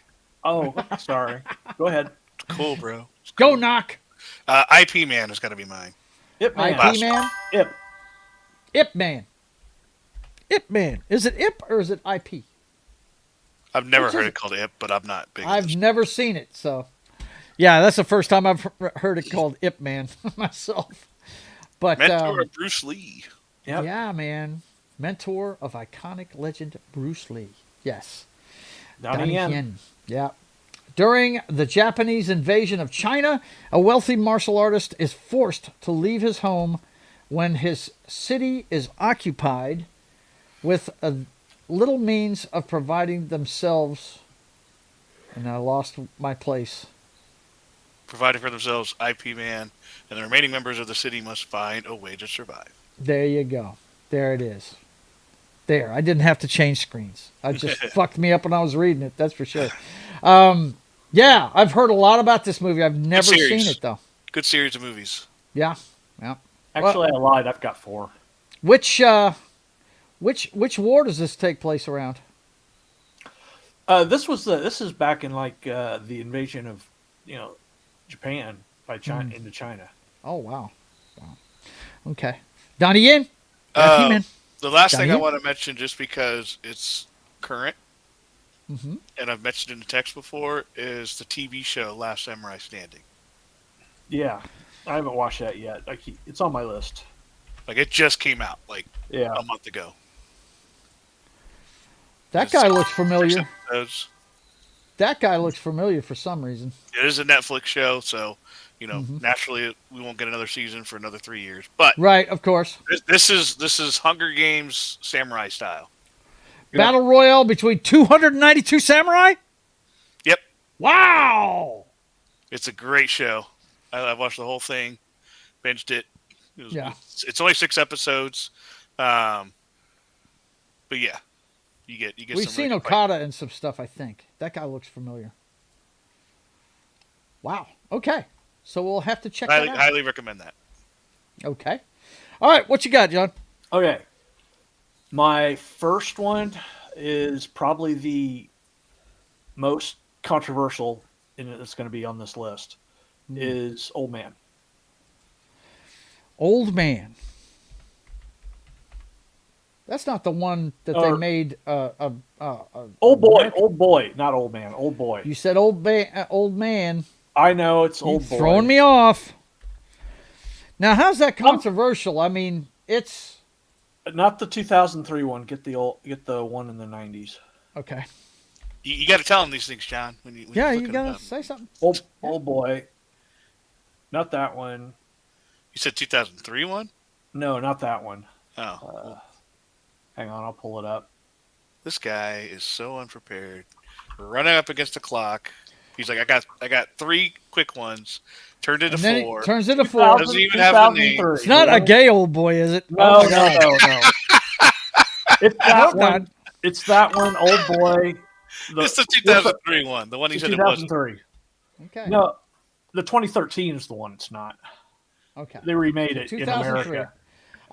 Now this is the 2013 one. I think was made in the States. I think that's an American remake. It's an American version of this. I heard this is way over the top, man. This is Korean, and it has an amazing fight scene in the hallway. You think that's where the fight scenes from Daredevil in the hallway? The one shot thing. Yeah, the one camera move. He does that one camera moving on the side, and he's just fighting in his hallway all the way down the hallway. That's what Vince is saying right here. He says, "Old boy, some fantastic camera work in there." Yep. Yeah. Now I can't tell you why this is controversial because it spoils it, and I can't spoil stuff because I don't think Knock's seen this. Yeah, you don't want to, but I'm just looking at the cast to see if there's anybody in there we might have seen. Yeah. But this, like I said, this is a Korean movie. Yeah. So we're not going to know many of these guys. Yeah. We might have seen an older version of these guys in the Squid Game because that is a South Korean movie, so or television show. But yes, this one is notorious right here. I did not know it had martial arts in it though. Yeah. I knew it was kind of bloody and kind of dark and all that good stuff. I know what it's about and everything, but that fight in the hallway. That's why it qualifies. Okay. What's next? Next is Kung Fu Hustle because we haven't mentioned. Oh my God! How can we not throw that one in there? I mean, hey, you got to have fun when you're doing this. Oh right? yeah, got to have fun. The landlady in that just is amazing. I love her character. It's just she's just a badass. This movie is from 2004. Yeah. It leans into the comical. Yeah, my last 3 are all comical. Yep. That's cool, though. But, hey, one guy whose name we haven't even mentioned tonight, he does a lot of comedies, and that's Jackie Chan. Yep. Yes, I did mention it. It was on my list. Okay, gotcha. Kung Fu Hustle. We did talk a lot about Jackie Chan's movies last week, though. Yeah, we did. We did get a lot of his stuff. That's why I left off. That's why Kung Fu Hustle is great, though. It's been a long time since I saw that. This whole fight scene in this fucking town is just nuts. In Shanghai, China in the 1940s, a wannabe gangster aspires to join the notorious Axe Gang while residents of a housing complex exhibit extraordinary powers in defending their turf. Yeah, it's crazy. It's over the top. Yes. You guys should definitely check this movie out if you ever get a chance. What else, man? Next one is Barry Gordy's The Last Dragon. I was going to say that one at the end. Sorry. No, it's fine. It's fine. The Last Dragon is one of my favorite martial arts movies. It's not in the top 5, but got my favorite martial arts bad guy in it. Dude, come on. Shonuff, the Shogun of Harlem. Yeah. How can you get any better than the guy with the football pads on to kick your ass. Yeah. Oh my God. What'd that one kid call him in it? You big Rick James looking. Yeah. Oh my God. Great movie. It's made by Barry Gordy, guy Yep. that was Motown. Oh, yeah. Synonymous with Motown. Yeah, he And produced it. he produced it. You can't tell me that the big bad in it, not, we know about Shonuff, but the guy that plays the bad guy in this, this guy right here, Yeah. you can't tell me he's not mimicking Lex Luthor in the Superman movies. You just can't tell me any different. He's even got a monster that they feed, like the Lex had. Those of you that have seen the uncut version of Superman know what I'm talking about. And he's got a Miss Tessmacher, right? He's got a girl that wants to be in music videos. He's great. I don't think I ever saw him in anything else, but he's great in this movie. This Carey was Vanity, who is just drop dead gorgeous, was in this. As a matter of fact, if I remember correctly, she made this movie instead of Purple Rain. Yes. So yeah. And then Mike Starr, who's in a bunch of shit, was in it. Faith Prince, she plays the Miss Tessmacher type character, but this is a great one. This is Ernie Reyes Jr.'s in this. As himself, he's not doing a creature or anything. He's actually in it. But this guy's a big Bruce Lee fan, and he wears all of Bruce Lee's costumes throughout the movie. He's wearing all of his different costumes in it. It is a tribute to Bruce Lee and his legacy, is what it is, basically, with a Motown soundtrack. And I was going to say, the guy I was talking about earlier, this gentleman right here, we saw him earlier in the cast, his mentor, he is fantastic in this movie. The Last Dragon, and plus, there's a piece of footage that's nothing but cuts from Bruce Lee movies that is just put to music, and it's just it's fantastic, man. If you're a Bruce Lee fan and you've never seen The Last Dragon, you've got to see that movie. It's fantastic, it really is. What else do you want to talk about before we go? Last one I'm going to mention is one of my favorite movies of all time. And it qualifies as martial arts. So yes. And that's Big Trouble in Little China. Big Trouble in Little China. I love this movie. It does qualify. There are plenty of friggin' fight scenes in it.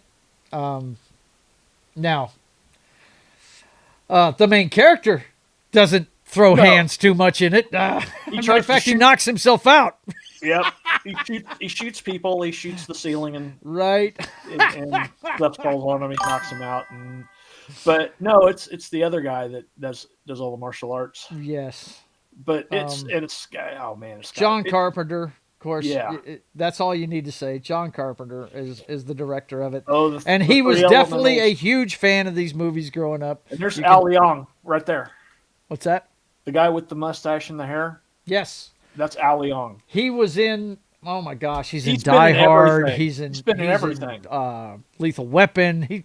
He was a bad guy in almost all the movies you saw in the 80s, man. He was a henchman of somebody.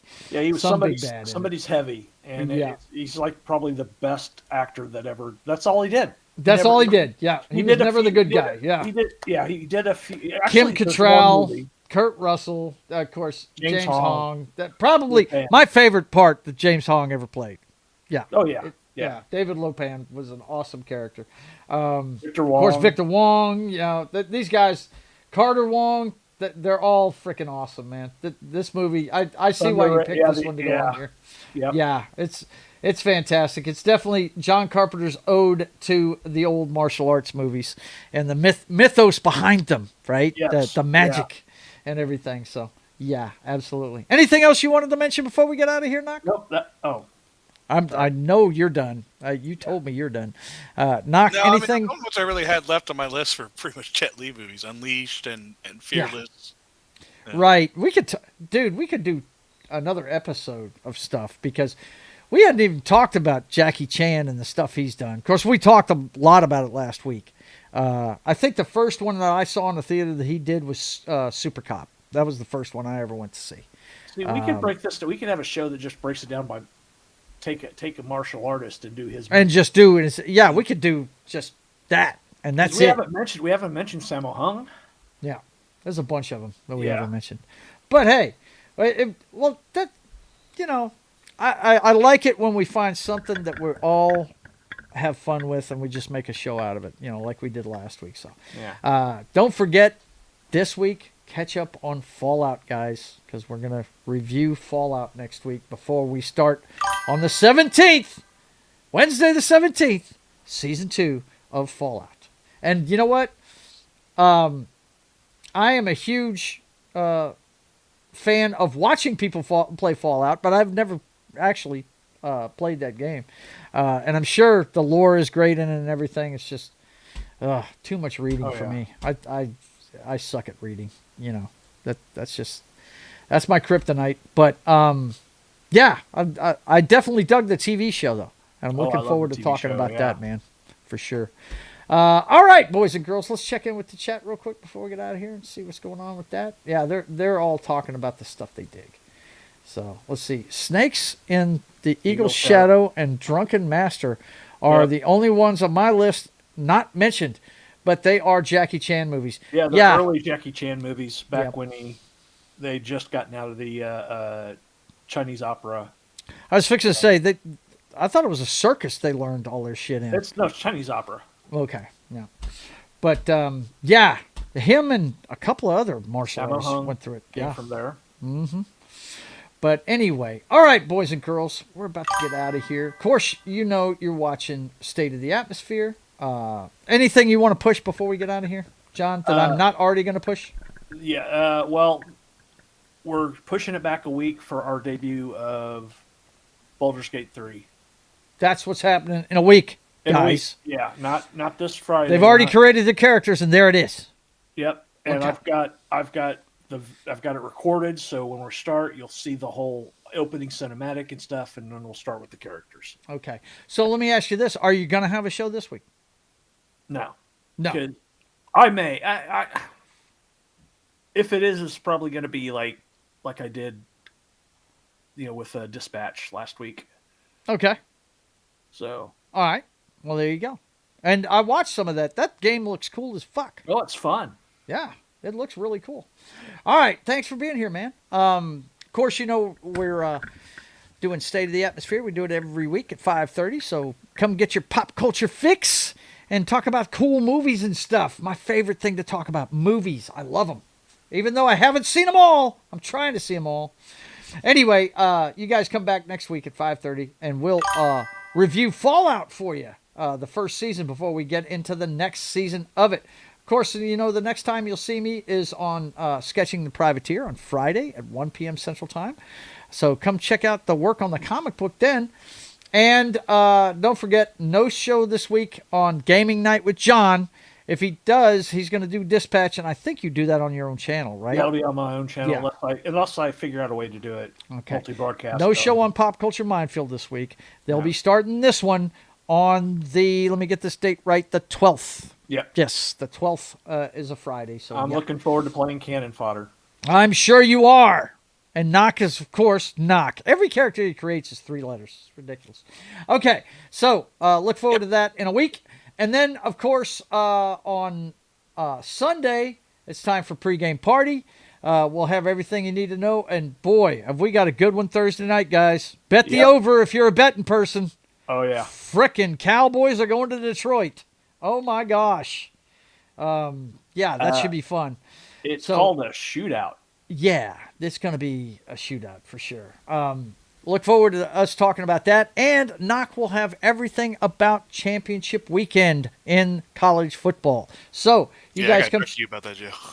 Oh, do you now? Okay. All right. Well, look, we will talk to you guys about it on Sunday morning at 10 a.m. Central Time, like we always do. And then at 6 p.m. Central Time, it's time for the Brothers Hack the Matrix. Everything you need to know about the clown show that is 2025 through today's headlines. The Brothers Hack the Matrix every Sunday at 6 p.m. sharp. And then, of course, Monday morning, it's Military Monday. look forward to a military movie every Monday morning at 10 a.m. Central Time, brought to you by Gary, Martin, Anima, and myself, talking about it from a military perspective. Gary was a combat medic. I was a military policeman, so we'd like to talk military movies. You guys check it out, 10 a.m. Central Time on Monday. And then, of course, Monday at 4 p.m. Central Time, it's time for Only Talk and Roll on That 70s Rock Fans channel. And this week, we're doing the movie Detroit Rock City. He decided we were going to do a little tribute to the guitar player from Kiss that just passed away, Ace Frehley, by doing this movie that stars Edward Furlong. That's right, John Connor. I believe this is before he was in, or it might have been after Terminator 2. I think it was before, though. But anyway, you guys come check it out. We're going to talk Detroit Rock City this Monday at 4 p.m. Central Time on That 70s Rock Fans channel.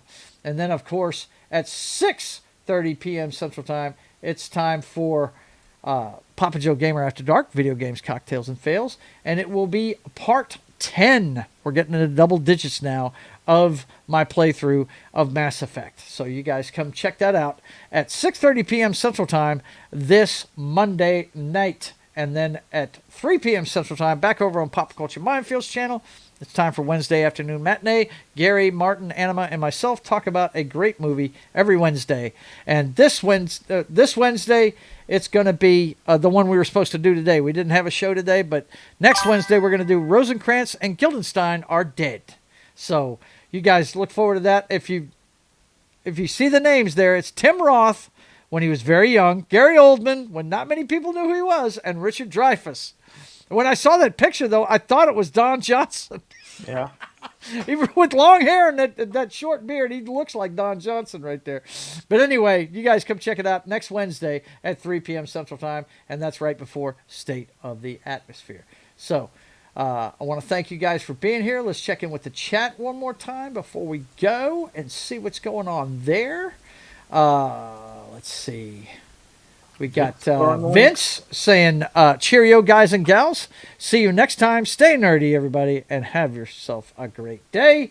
And he's also telling everybody to like, share, comment, and subscribe, and all that good stuff. Let's see if anybody else said anything. Of course, I've got to go way back here past all of the links. And nope, that's about it. So until we see you again, boys and girls, I want you guys to keep on keeping on. God bless.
And don't forget, whether you like them small, medium, or large, Titty Tuesday continues into Wednesday every week. And no, that's not what I'm saying, Vince.